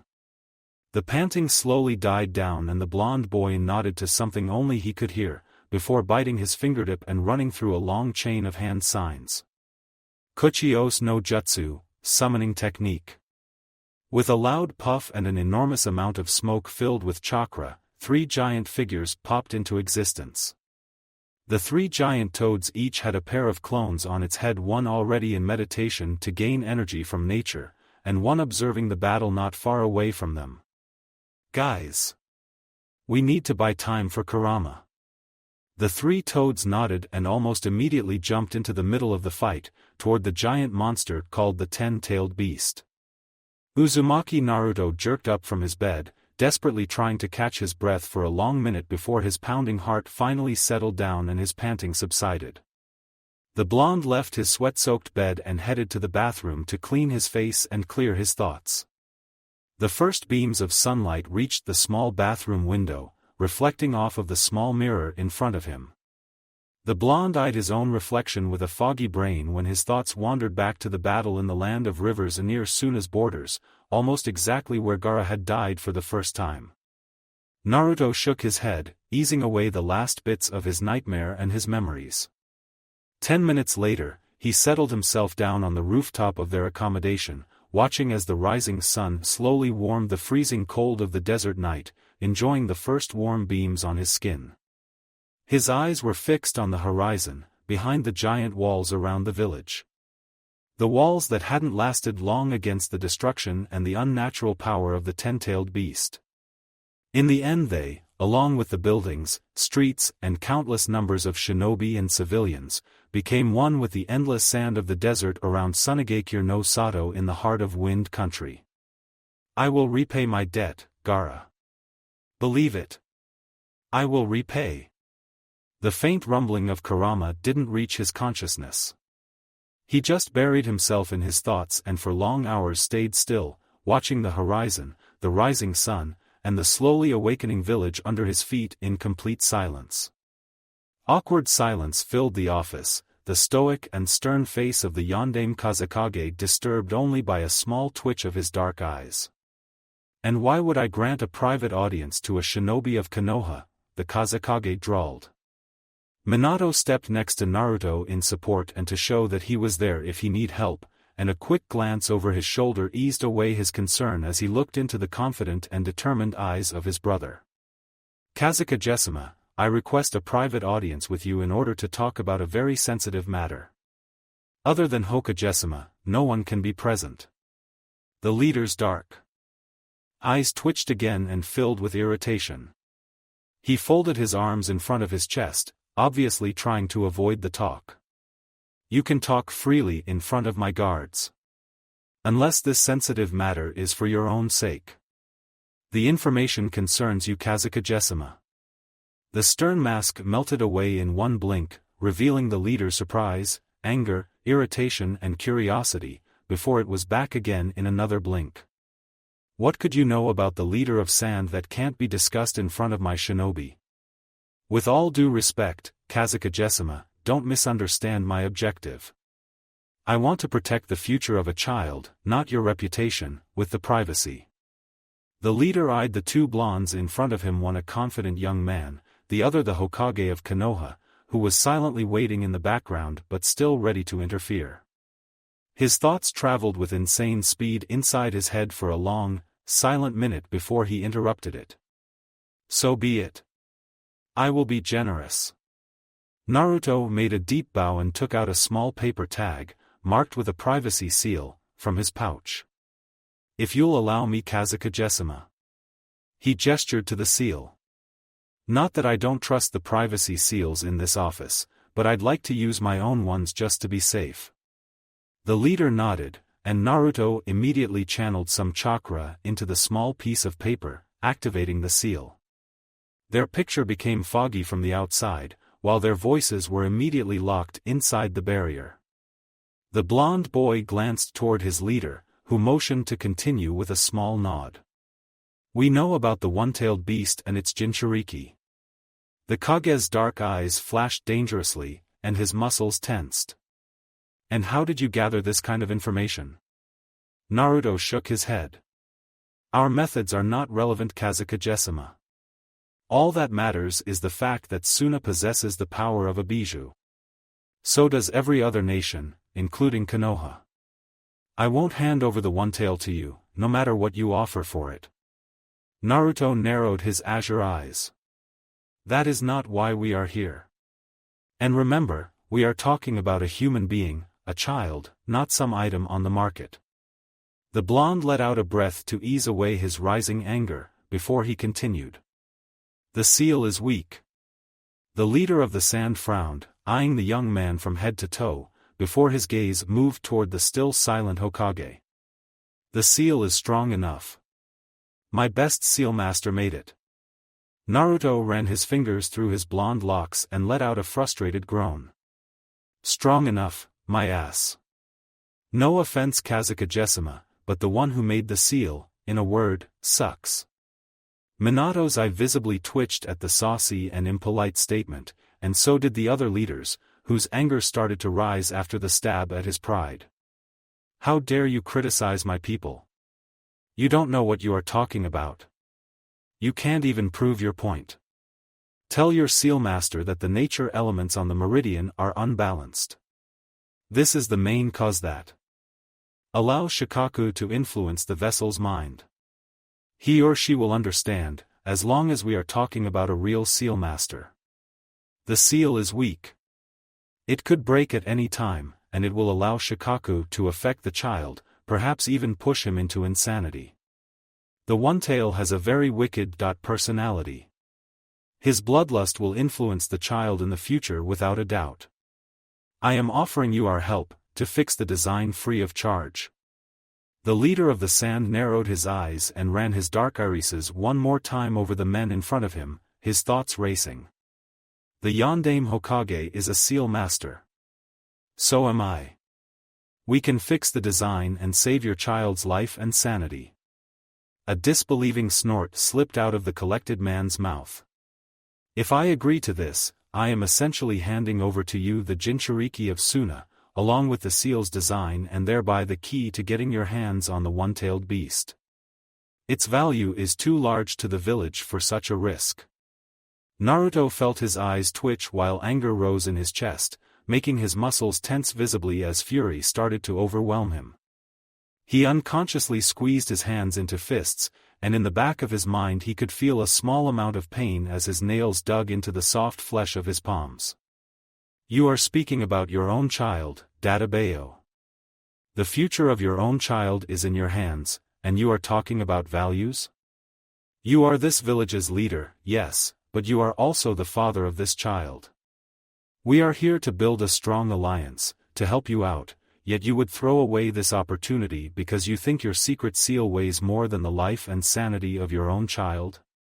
The seal isn't just weak, it threatens Karura's life too, because it leeches chakra from her own system.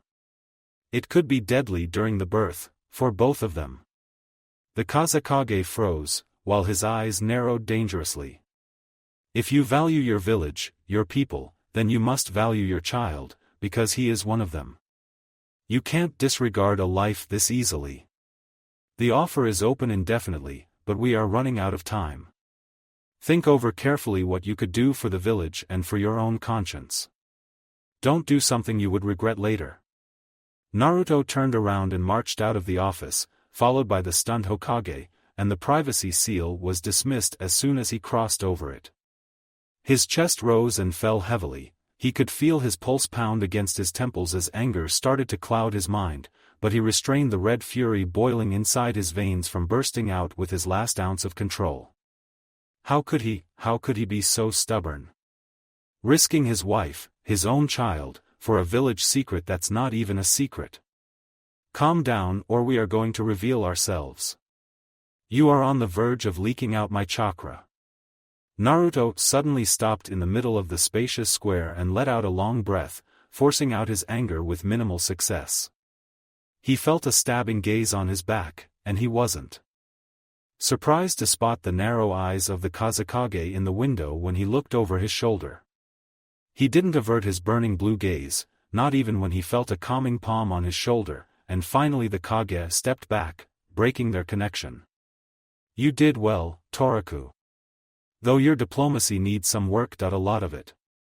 But you successfully made your point, and I think he heard you.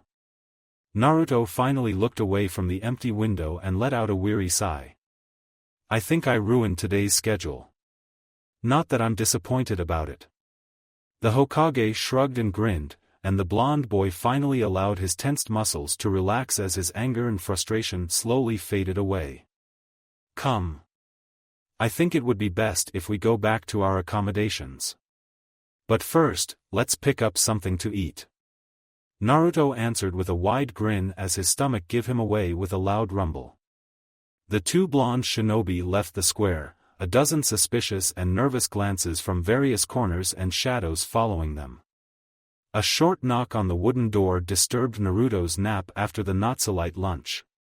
Without opening his eyes he noted the person in front of the door. Baki. Another short knock echoed inside the room, and the blonde finally got up from the comfortable couch and moved toward the impatient shinobi.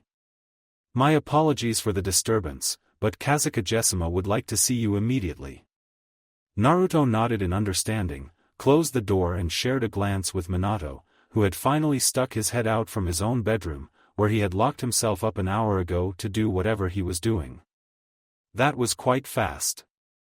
The Chunin nodded and let out a nervous sigh. Let's go. 10 minutes later, the two blonde shinobi stood in front of a long wooden table, the younger obviously nervous and impatient, while the older had a stoic expression on his fine features. The only thing which helped the younger blonde's nerves was a familiar small figure standing in the background, eyeing them suspiciously. An old woman in her 60s, dressed in gray with pale purple hair, Chio, one of the honored siblings, who had not so long ago given her life for his friend in the past. Or future, depending on how you think about it. The same woman who had locked Shikaku inside Gaara, and the same woman who had designed the seal poorly, pushing him into insanity during his childhood. Gaara's savior and the cause of his burden at the same time. Naruto fixed his eyes on the back of the Yondaime Kazekage, who was gazing out the window, watching the busy-going son of the people of Suna, blissfully ignorant of a decision that could seal not only a child's fate, but theirs as well. The leader ran through a short chain of hand signs, and all chakra signatures outside the room disappeared. I will do anything for the sake of Tsunegakure no Sato. I am willing to sacrifice everything for this village and my family knows this very well. Naruto tensed and clenched his hands into fists as he started to feel the anger slowly bubbled inside his mind once again. The village needs the power of the one-tailed beast. The Kazekage finally turned around, and ran his dark eyes over the three people in the room. But I am also willing to do everything to protect my children. The stern expression melted away from his face for a short second, revealing a man who cared deeply about his family in his village, before his expression hardened again into the well-known stern mask. But it was enough for Naruto to finally relax and let a relieved sigh leave his mouth. I accept your offer. Chio will assist you during the process. The Kazekage made a small nod toward the teen and the Hokage and left the room without a word, leaving the three people alone. A heavy burden disappeared from Naruto's shoulders, his limbs becoming numb from the enormous relief and happiness. Occupied with his own joy, he was not aware of the stabbing gaze from the old woman in the corner. Minato cleared his throat to gain his attention before he started bouncing all over the room, snapping the boy back to reality. The Hokage slowly stepped in front of Chio and made a small, but polite, nod toward the old woman. Kaiō-san. We would like to start as soon as possible. The old woman nodded and gestured for the two shinobis to follow her to a room on the first floor. She still hadn't said a word, the only hint of emotion she showed were her narrowed eyes and piercing glare as she rolled open an enormous scroll on a long wooden table. This is the design of Gaara's seal. Naruto whistled at the sight of the design, but only after a minute of silent observation did a troubled frown appear on his and Minato's face. Oh bacon. This is very creative, I have to admit. Chiyo's eyes visibly twitched at the cocky honorific. Minato observed the seal for a long moment before he also turned to the elderly woman. Is there a copy? The woman's eyes narrowed dangerously. There isn't. And you aren't allowed to bring this out of the room. Minato nodded, but Naruto couldn't suppress a snort. Oh bacon, we won't steal this sloppy design. It's not worth it. But we will need proper equipment. Brushes, ink, some paper to work on. So on. You know. That kind of stuff. The Hokage rolled his eyes and moved his gaze back to the scroll to continue his examination. After a long glare at the blonde teen, Chiyo made a small wave with her hand. A Sandae immediately appeared beside her and left after she told him their demands. The small group stayed in silence for a long half-hour, while each of them examined every aspect of the complex seal. Naruto felt like his head was going to explode after 20 minutes with the enormous amount of information on the fine paper. The effects, the after effects and the reactiveness of each individual symbol, kanji, curl and line, the delicate balance between the two sides of the meridian, the interactions between each element. He could compare its complexity only to his own now that he could see the fine details, aside from the mistakes which allowed Shikaku to speak his mind to Gaara more than necessary. Ero Sennin stated earlier that his designs were wonky and that it was shocking that he hadn't blown something up yet. He had confidence in his knowledge and experience, but seeing this seal crushed it to small pieces when he realized just how much was missing in regards to the fine details of Fuinjutsu. The only fields he had absolute confidence in were the barriers that he used to hide him and all of his companions' presence and give them protection during the war, and in his own seal, which he knew like the back of his hand. He glanced toward his father and he noted with relief that his azure eyes traveled from symbol to symbol, sometimes nodding to himself, sometimes frowning or mumbling under his breath, while his paper slowly started to fill with notes. Minato Namikaze was a real seal master with great knowledge. Naruto himself wasn't a theoretical man, and though his knowledge about Fuinjutsu was still very advanced, it was mostly chaotic. Without a proper teacher, Naruto had learned mainly from old scrolls and simple trial and error. It had been hard and painful, literally.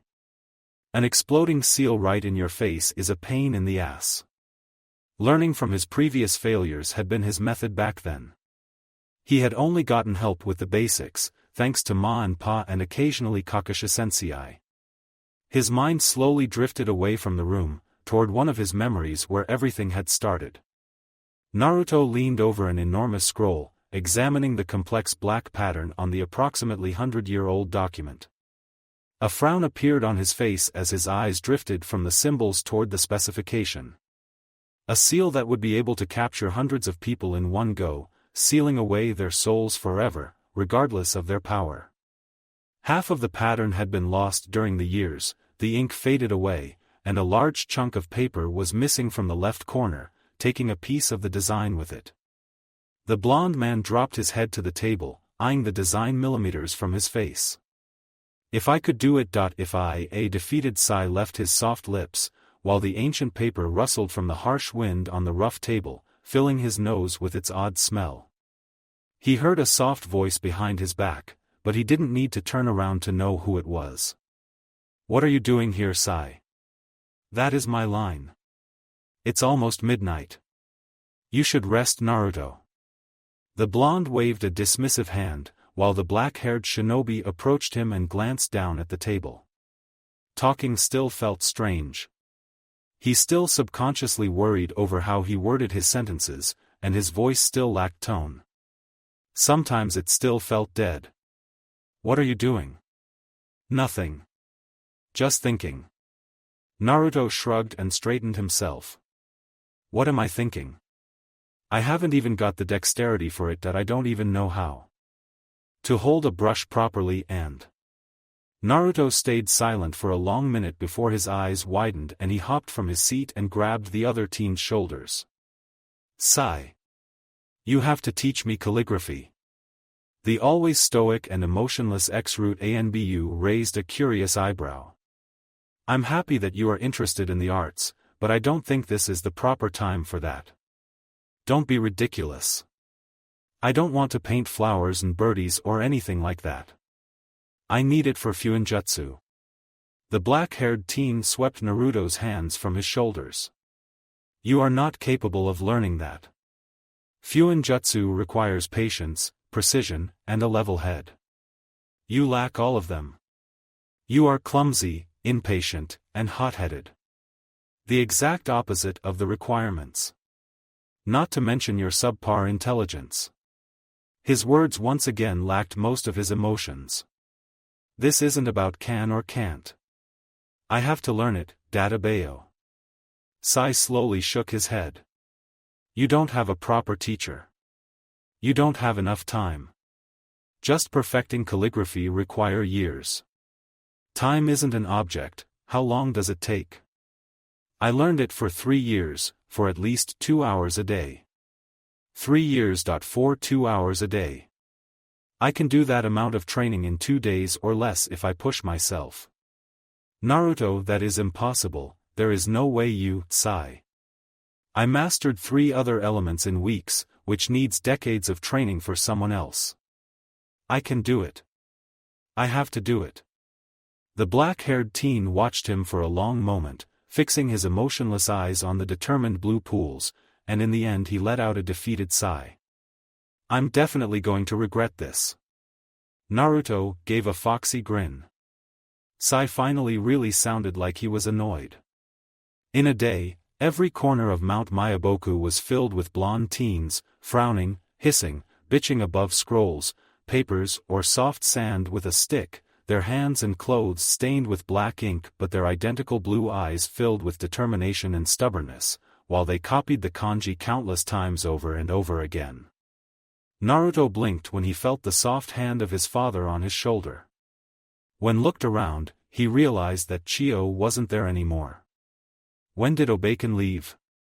Minato raised an eyebrow at the sensing genius. Just 5 minutes ago. Is everything all right, Toraku? You look disturbed. The blonde rubbed his eyes and leaned back against his seat. I'm all right. It's just I will never understand how anyone could do this without caring about the consequences, looking at humans and bijus as mere tools and weapons. Minato watched his brother for a long minute. You know a lot about the biju and jinchuriki. I do, Dadabayo. Be careful. Naruto only dismissively waved a mental hand at Kurama. Human sacrifice a balance between the countries. Bullshit. All it comes down to is power. Power that could ruin the life of someone who didn't even ask for it. The biju aren't brainless monsters. They also want peace and freedom. But shinobi use them and the jinchuriki as mere tools. It's wrong in so many ways that I hope one day they will understand each other. The biju, the jinchuriki, and every shinobi. Minato observed the young boy in front of him with his azure eyes. He never thought about those things in such a way. But for a biju and its jinchuriki to understand each other was equivalent to Iwa and Konoha making nice over dinner. I understand your point, and I feel the same way. Using a child to create a jinchuriki is unthinkable to me. I would never do that willingly. A sarcastic snort left Naruto's mouth. You would do it without a second thought. I wouldn't. Naruto felt his eye twitch in his irritation, but it was short-lived. He was already over that. Maybe you will face with something that doesn't give you any other choice. If that time comes, you would do it without hesitation. You are the same as the Kazekage in more ways than you think. If it was for the sake of Konoha, you would throw away your life with a smile on your face. I will cross that bridge if I come to it. But for now, I would never do that. Naruto watched his father, with his burning blue eyes, his previous irritation, and small amount of anger, slowly disappeared, and it was replaced with an unnatural amount of calmness. The blond boy averted his piercing gaze, a soft smile appearing on his fine features.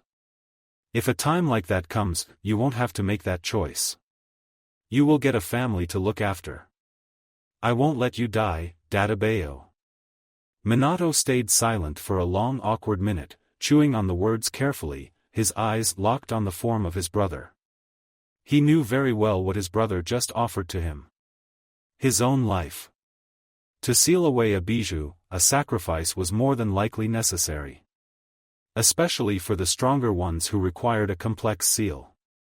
The Kyuubi, for example. Complete silence fell on the let the topic go before he said something else he would regret later, emptying his mind and his aching soul, and concentrated on their task, fix the seal and save Gaara's sanity. While he focused on the seal, he was oblivious to the piercing blue eyes locked on him, sparkling with awe, pride, and concern.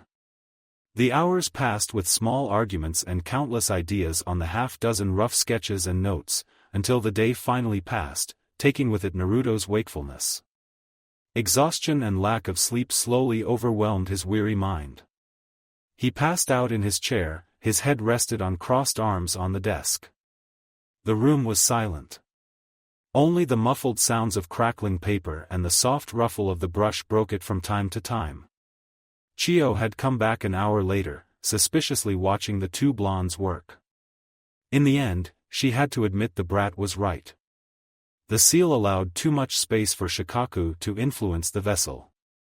Her dark eyes drifted toward the sleeping blonde teen, listening to his small snore, the peaceful and almost childish expression on his face, the small twitching of his eyelids when his mind drifted into a dream. No shinobi would sleep this deep inside enemy territory, it didn't matter who their companion was. Hokage or not. Fortunately for the unconscious blonde, the faint mumbles that left his soft lips were indiscernible. Her eyes drifted to the also obviously weary Hokage, who worked on the last details of the new design that would be able to fuse with the old seal without much problem. Chio was disappointed in the Kazekage, maybe even angry, but mostly confused. She couldn't understand this whole situation. She couldn't understand neither the Kazekage's decision nor the Hokage's. Why? Her voice cracked from her age, and stabbed the silence like a knife. Minato had finished his last brush stroke and glanced up at her with a questioning raised eyebrow. Why are you doing this? Chio continued, fixing the seal gives you nothing. There is no rational reason for you to do this for our sake. The Hokage gave a warm smile and glanced toward the sleeping teen on the table. Gaining a strong ally is rational enough, don't you think, Kaiō-san? The old woman narrowed her eyes. Alliance means nothing. All it is an empty promise on a sheet of paper. In war, Konoha will act only for her own sake, just like she did before. It is true that alliances didn't mean too much during the last war, but the world changes, villages change, leaders change. Sometimes you must let the changes happen to see a new world. Chio's eye twitched.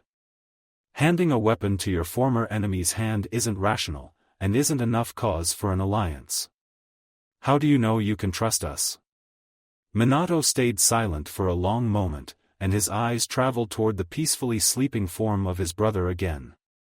Don't misjudge my actions, Kaiō-san. I don't trust you, nor does the Kazekage trust me. That is why you are here watching us in the first place, is it not? But I do trust my brother. I trust his dreams and his goals. That is why I am doing this. The old lady didn't respond, and her face showed only confusion. Minato let out a weary sigh before he parted his soft lips to continue his explanation. I wasn't planning on bringing this issue up. It's your own home affair, not Konoha's. But, Toraku is solicitous about this child's future and he convinced me to do so.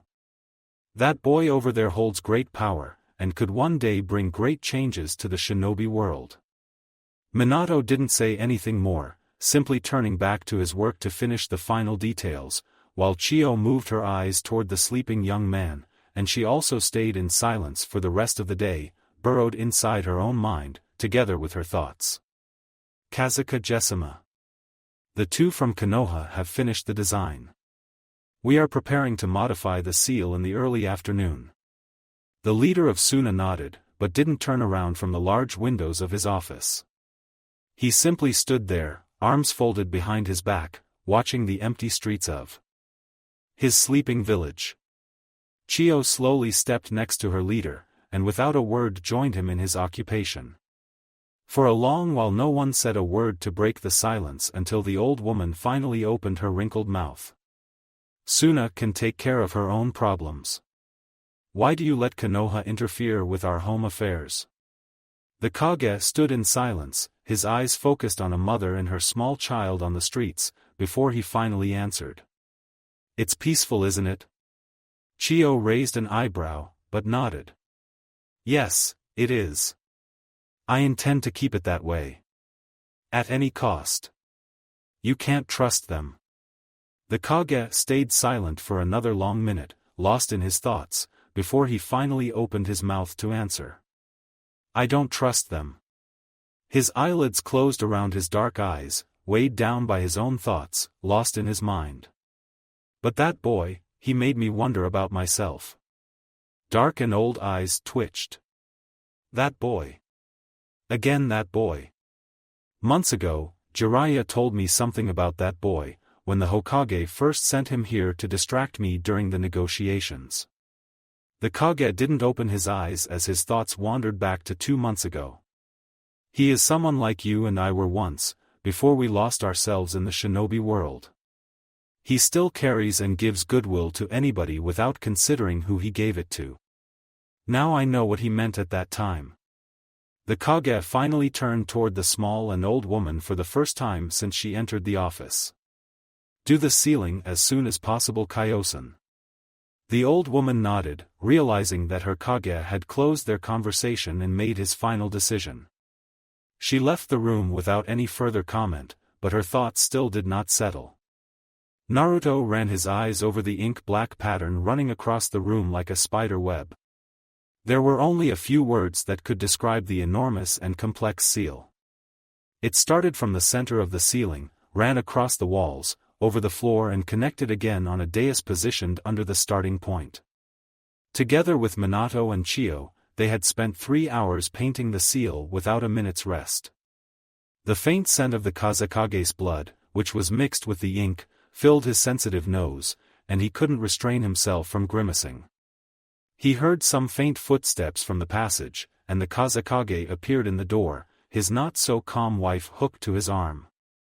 Naruto sent an encouraging warm smile toward Karura and stepped forward to help her navigate without stepping on any of the patterns. Everything will be all right, Karasanas. I promise. The woman answered only with a weak smile. Please take off your overclothes. Naruto felt a small amount of killing intent slowly started to fill the room from the direction of the Kazekage, but the woman obeyed after a hesitant second, revealing her round tummy and soft skin. The blonde teen handed the clothes over to the Kazekage, carefully avoiding his eyes, then picked up the woman and gently placed her on the dais, careful not to ruin the pattern below her. Please don't move. Karura nodded with her eyes and Minato and Chiyo finally also appeared in the door. The blonde teen crouched down for the brush and the remaining ink, to finish the seal. Precise black strokes appeared on the woman's skin, on her arms, legs, writhing toward her round tummy where they concentrated into a small whirling pattern around her belly button. Naruto once again ran his eyes over the pattern, looking for any errors, any misplaced or shaky strokes, and made a satisfied nod when he found nothing. He locked his azure blue eyes with Karura.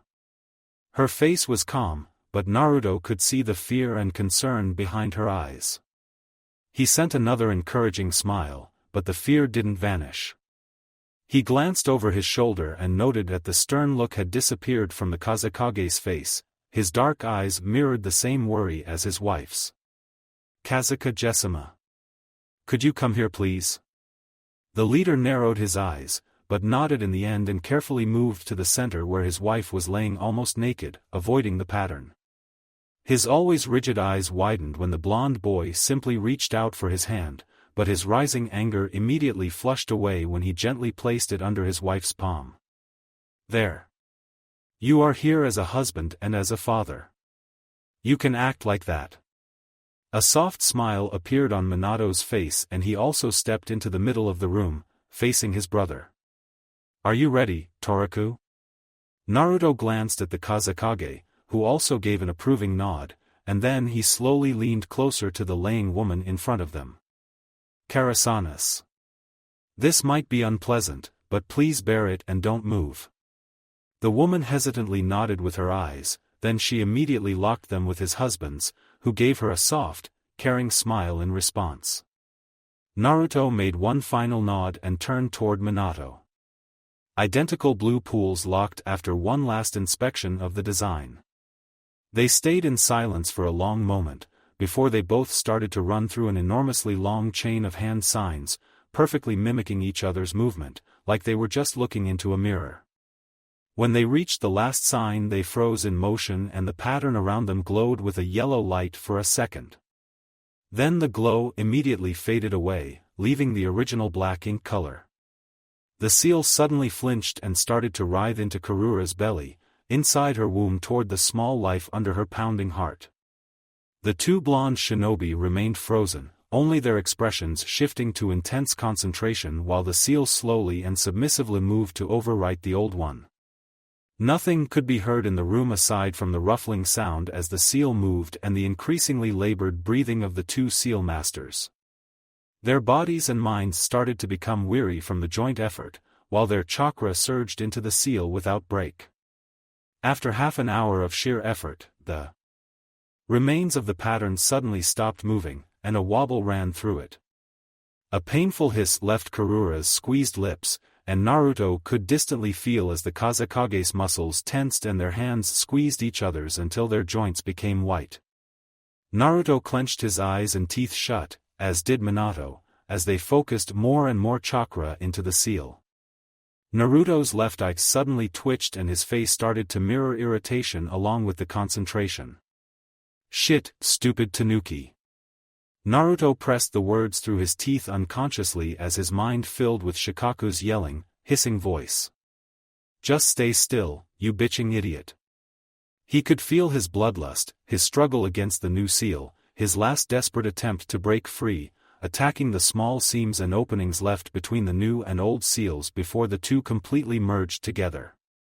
Minato restrained himself from glancing toward his brother and breaking his concentration. I won't let you mess with his head, Dadabayo. The two blondes pressed more and more chakra into the seal, and the wobble slowly died down, the seal continuing to inch toward Karura's belly. A relieved breath left Karura's lips as the tension disappeared. The two Konoha shinobi mimicked the action, unaware of the Kazekage's sudden glances toward them. The seal finally twitched one last time before quickening its movement as the last kanji symbol disappeared from the walls and Karura's skin, into her belly. Minato slowly stepped backwards to lean against the wall for support and wiped the sweat from his forehead, while Naruto simply dropped to the ground, finally allowing his weary body to catch its breath and rest. A small chuckle left his mouth, and it slowly increased into a satisfied laugh as the adrenaline left his body and his muscles started to tremble from the strain. That was close. Minato nodded and stepped back up to the dais while the Kazekage gently helped his wife to sit up. Karasanas. You must be weary. Please rest, Minato instructed her gently. The woman only nodded with a weak smile on her face, before almost immediately closing her eyes and drifting into unconsciousness. The Kazekage stiffened and folded his arms around his wife to give her support, his eyes filled with concern and fear. Minato sent a small reassuring smile toward the leader. She is okay. Just sleeping. The sealing was successful. The Kage nodded, lifted his softly breathing wife into his arms, wrapped her clothes around her and started to leave the room. He turned around at the doorstep and made a deep bow toward the two weary blondes. "Thank you." With this he simply left, together with Chiyo, leaving Naruto and Minato alone in the now empty room. Minato offered a hand to his brother, who gratefully accepted the help and straightened himself. Minato eyed the teen for a long moment with curious eyes. "You really heard Shikaku?" The Chunin snorted and grimaced. "Even I can't blaspheme as elaborately as that damn Tanuki." Minato let out a soft chuckle, and grabbed his brother's shoulder. "Come. I think we deserve a long nap." A wide grin appeared on Naruto's face and suddenly every bit of weariness left his body as realization hit him hard on the head. "I did it. We did it." His limbs became numb by the relief, and a great burden disappeared from his shoulders. He felt the urge to bounce around the room, to scream and shout and laugh maniacally, and only Minato's presence restrained him from doing so. The satisfied grin never left his face as they reached their accommodations where the two shinobi simply collapsed on the bed for a well-deserved rest. Four forms stood in the enormous passage carved into the yellowish rock. The desert was still chilly after the ice-cold night, but the early beams of the rising sun, already starting to stroke the land, would soon warm up the dunes and golden sea to an almost unbearable level. However, the early beams brought only pleasant warmth to the four people. After the sealing, the negotiations moved in a different direction. The mood was lighter and agreements were drawn with increased speed. The discussions were successful and everything pointed toward a fruitful alliance between Konoha and Suna. Soon, traders would fill the route between the two villages to exchange goods as per the arrangement, hopefully creating more missions for both ninja villages. The two leaders also agreed that Konoha would only accept an assignment from the Wind Daimyo together with Suna, and vice versa. The dark eyes of the Kazekage locked with azure ones, before moving to another pair identical to the first. The four forms silently waited for each other, gathering their thoughts for a final goodbye before the duo left the land of wind. A sudden small smile appeared on the Kazekage's face, mirrored on his wife's fine features, whose hands rested on her round tummy. "Hokage-sama. I wish you a safe travel." Minato mimicked the smile and gave a small bow in response, as Naruto did the same to Karura. "Thank you, Kazekage-sama. I think it's time for us to leave." The leader nodded and a wide grin appeared on the Chunin's face. "Next time we meet, Karasanas, I hope you will be carrying a healthy auburn-haired boy in your arms." The woman gave a warm smile. "We don't know the gender yet." A small chuckle left Naruto's mouth. "Oh, trust me. He will be a boy with the potential to surpass you, Kazekage-sama." The leader narrowed his eyes, but in the end a small, almost invisible half-smile appeared on his face, erasing his stern expression. "That is the duty of the younger generation." Minato smiled and nodded in agreement. Suddenly, a small grunt left his mouth as his blonde companion slapped his back, forcing out a small amount of air from his lungs and earning himself an angry glance from his Hokage. "I'm sure he will be a good friend to Minato's, could have a slumber party or something when they're older." The named shinobi narrowed his eyes, and returned the slap to the back of Naruto's head. "It's really time for us to leave." Minato gave a very small, polite bow, and even though Naruto was rubbing the back of his head with a whining sound, he still forced out a small pathetic bow as well. The two figures left the passage to enter the never-ending sea of sand. The Kazekage tilted his head to the side, watching the two blonde men in the distance, obviously poking at each other until the Chunin started to run to avoid a blow from the Hokage. The wind blew their voices away, but a loud laugh still reached him, forcing the Kage's face into a smile. The leader slowly shook his head and turned around to head back to the village center, together with his softly chuckling wife. The two blonde shinobi reached the borders of the Land of Fire in 2 days. The sight of never-ending green woods warmed Naruto up from head to toe. It didn't matter how much he liked the nights in the desert, seeing green after the long week in Suna was just priceless. The blonde teen stretched his arms behind his head while they walked on the narrow path, deep inside the woods. It's good to be finally home. The Hokage chuckled and nodded. Feeling homesick after just 1 week away? Naruto only shrugged in response and they continued their silent walk down the path. Hey Minato. Is the offer still up for a room in the Hokage mansion? The Hokage sent him a warm smile. Of course. I take it your answer is a yes. Naruto nodded and a wide grin appeared on their faces. They walked beside each other, Naruto with his eyes closed, using his senses to walk on the pathway, and unaware of the wondering look on his companion's face as he watched him. I was wondering. Naruto opened an eye and glanced toward Minato from the corner of his curiously. Could you help me with something? The Chunin raised an eyebrow, and finally turned his head to face with Minato. It depends, but it's good to hear the almighty Hokage ask for a lowly Chunin's help. A cocky grin appeared on his face, forcing Minato to roll his eyes. Don't push it that I can assign you to nothing else but D-rank missions for the rest of the year. A furious snort left his mouth in response to the threat, but it was replaced with a shiver that ran through his spine at the thought of gardening, babysitting and running after lost cats. You wouldn't dare. Try me. Naruto narrowed his eyes, eyeing the emotionless face of the Hokage for a long minute, weighing how serious his threat was. You are really messed up in the head. The Hokage chuckled in response and stopped on the path. So, will you help? I don't even know if I'm able to, so just spit it out.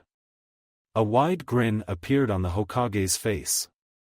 You are really good at elemental manipulation and beside me you are the only one with wind affinity who I trust enough with. This.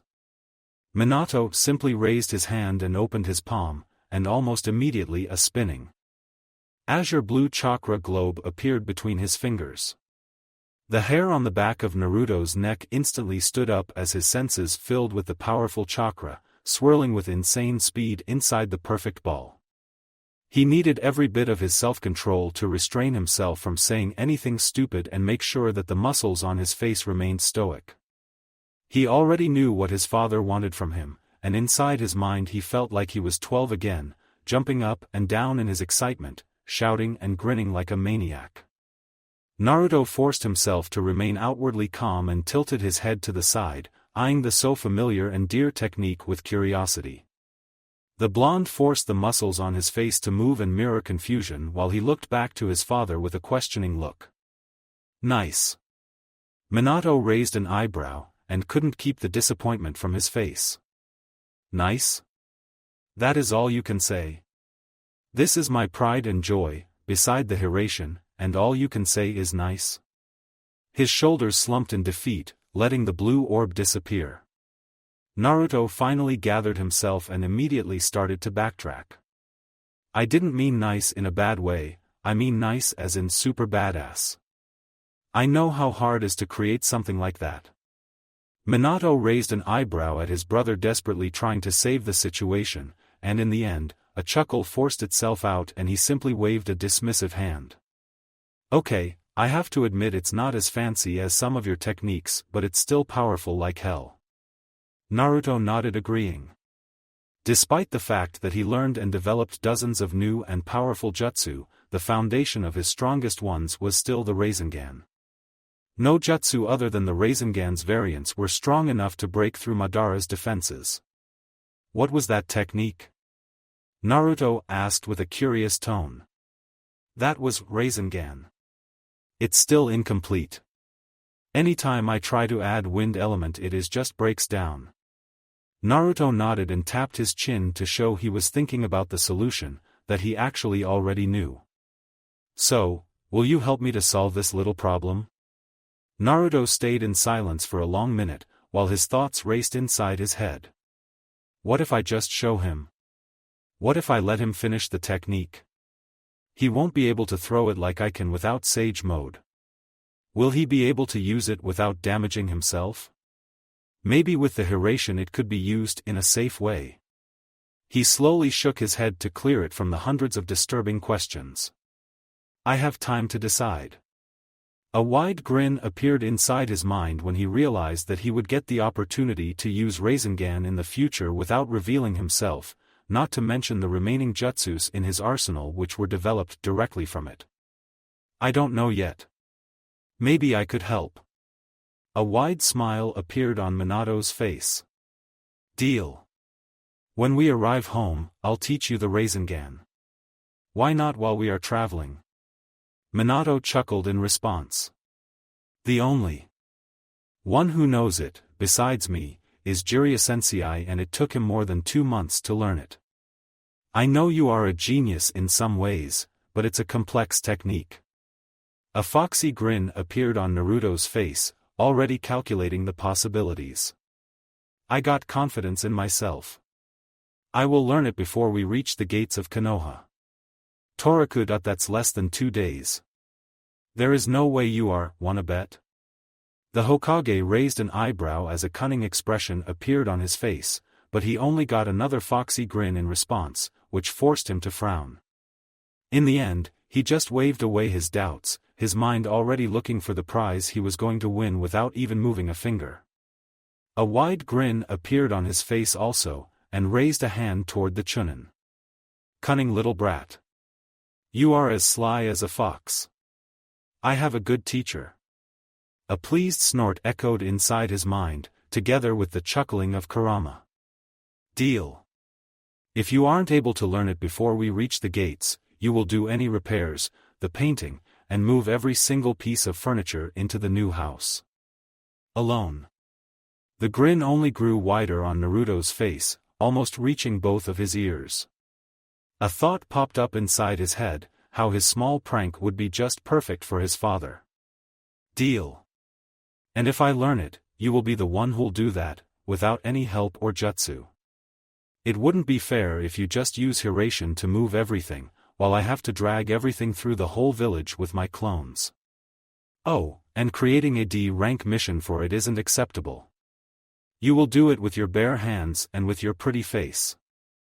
Minato nodded, his confidence never leaving him, while Naruto was cackling inside his head like a maniac, together with Kurama, already imagining how Minato would run with the boxes and furniture through the streets of Konoha, covered in paint from head to toe. So, when do we start? The Chunin chirped inside Minato's ear with a sing-song voice, while Minato tapped his chin as he gathered his thoughts. We will reach a small village in an hour. I need to pick up some tools for your training.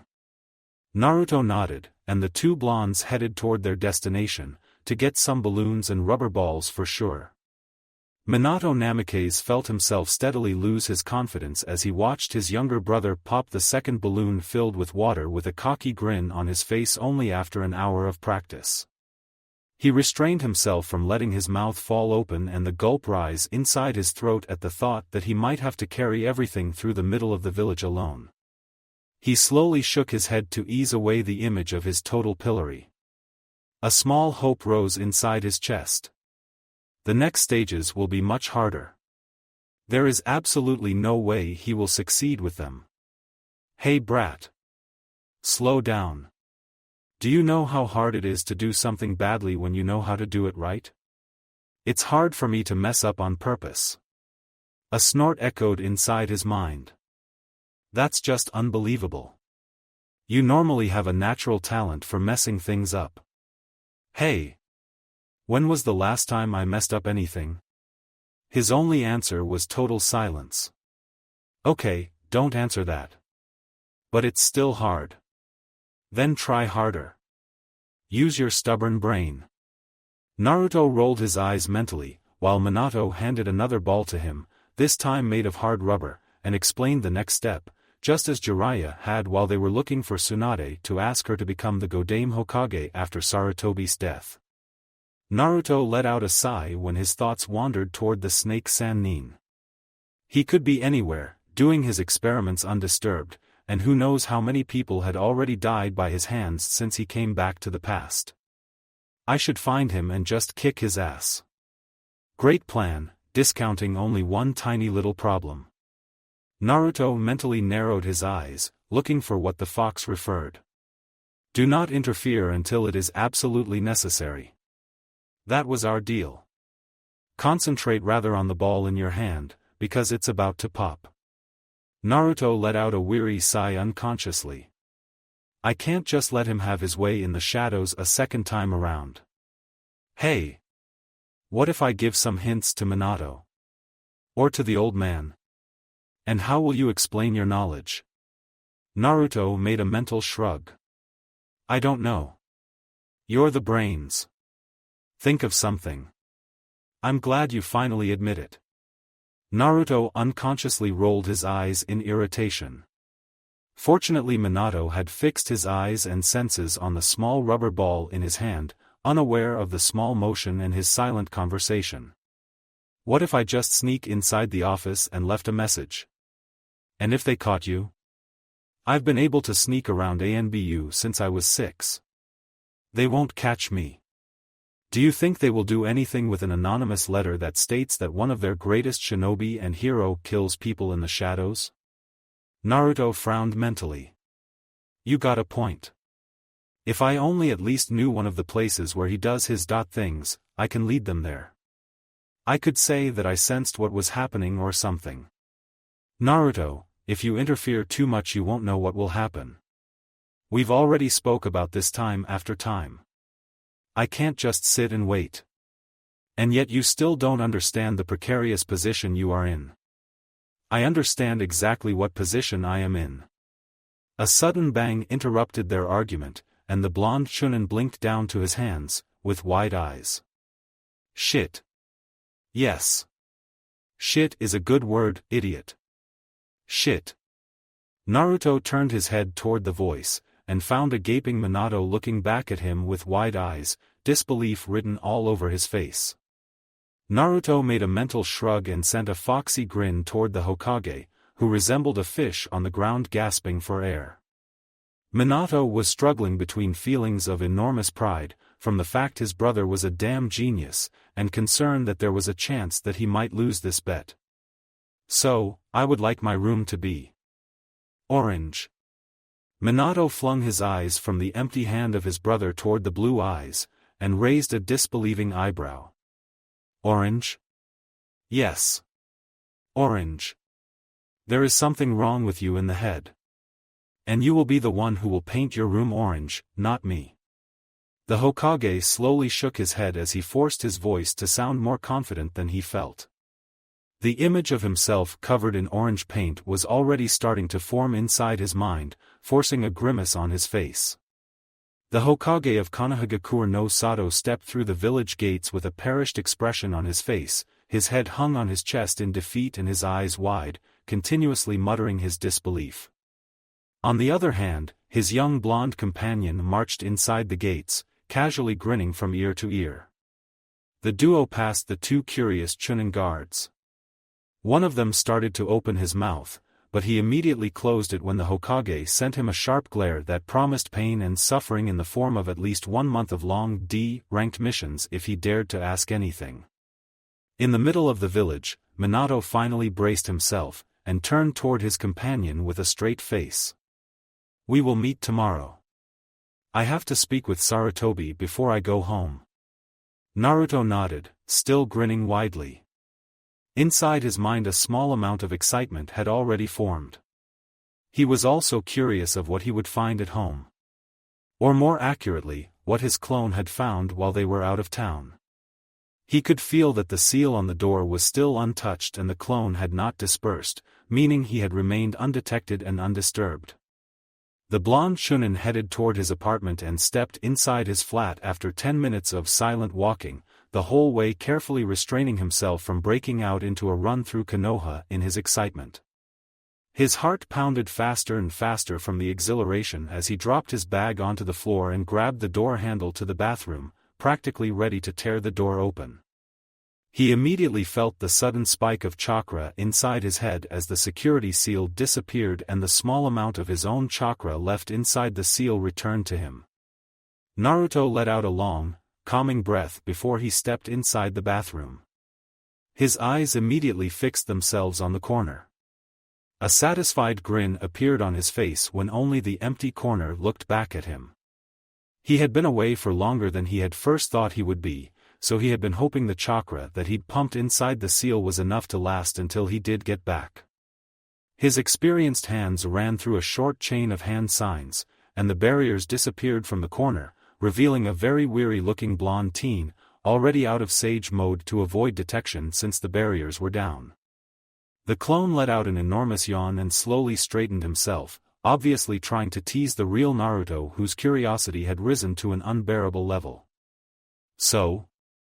The clone made a half-smile, and slowly shook his head. Sorry boss. It's almost as if they just disappeared from the face of the earth. I found every damn shinobi in Fire Country and the majority of shinobi in the other elemental countries, except Madara and Obito.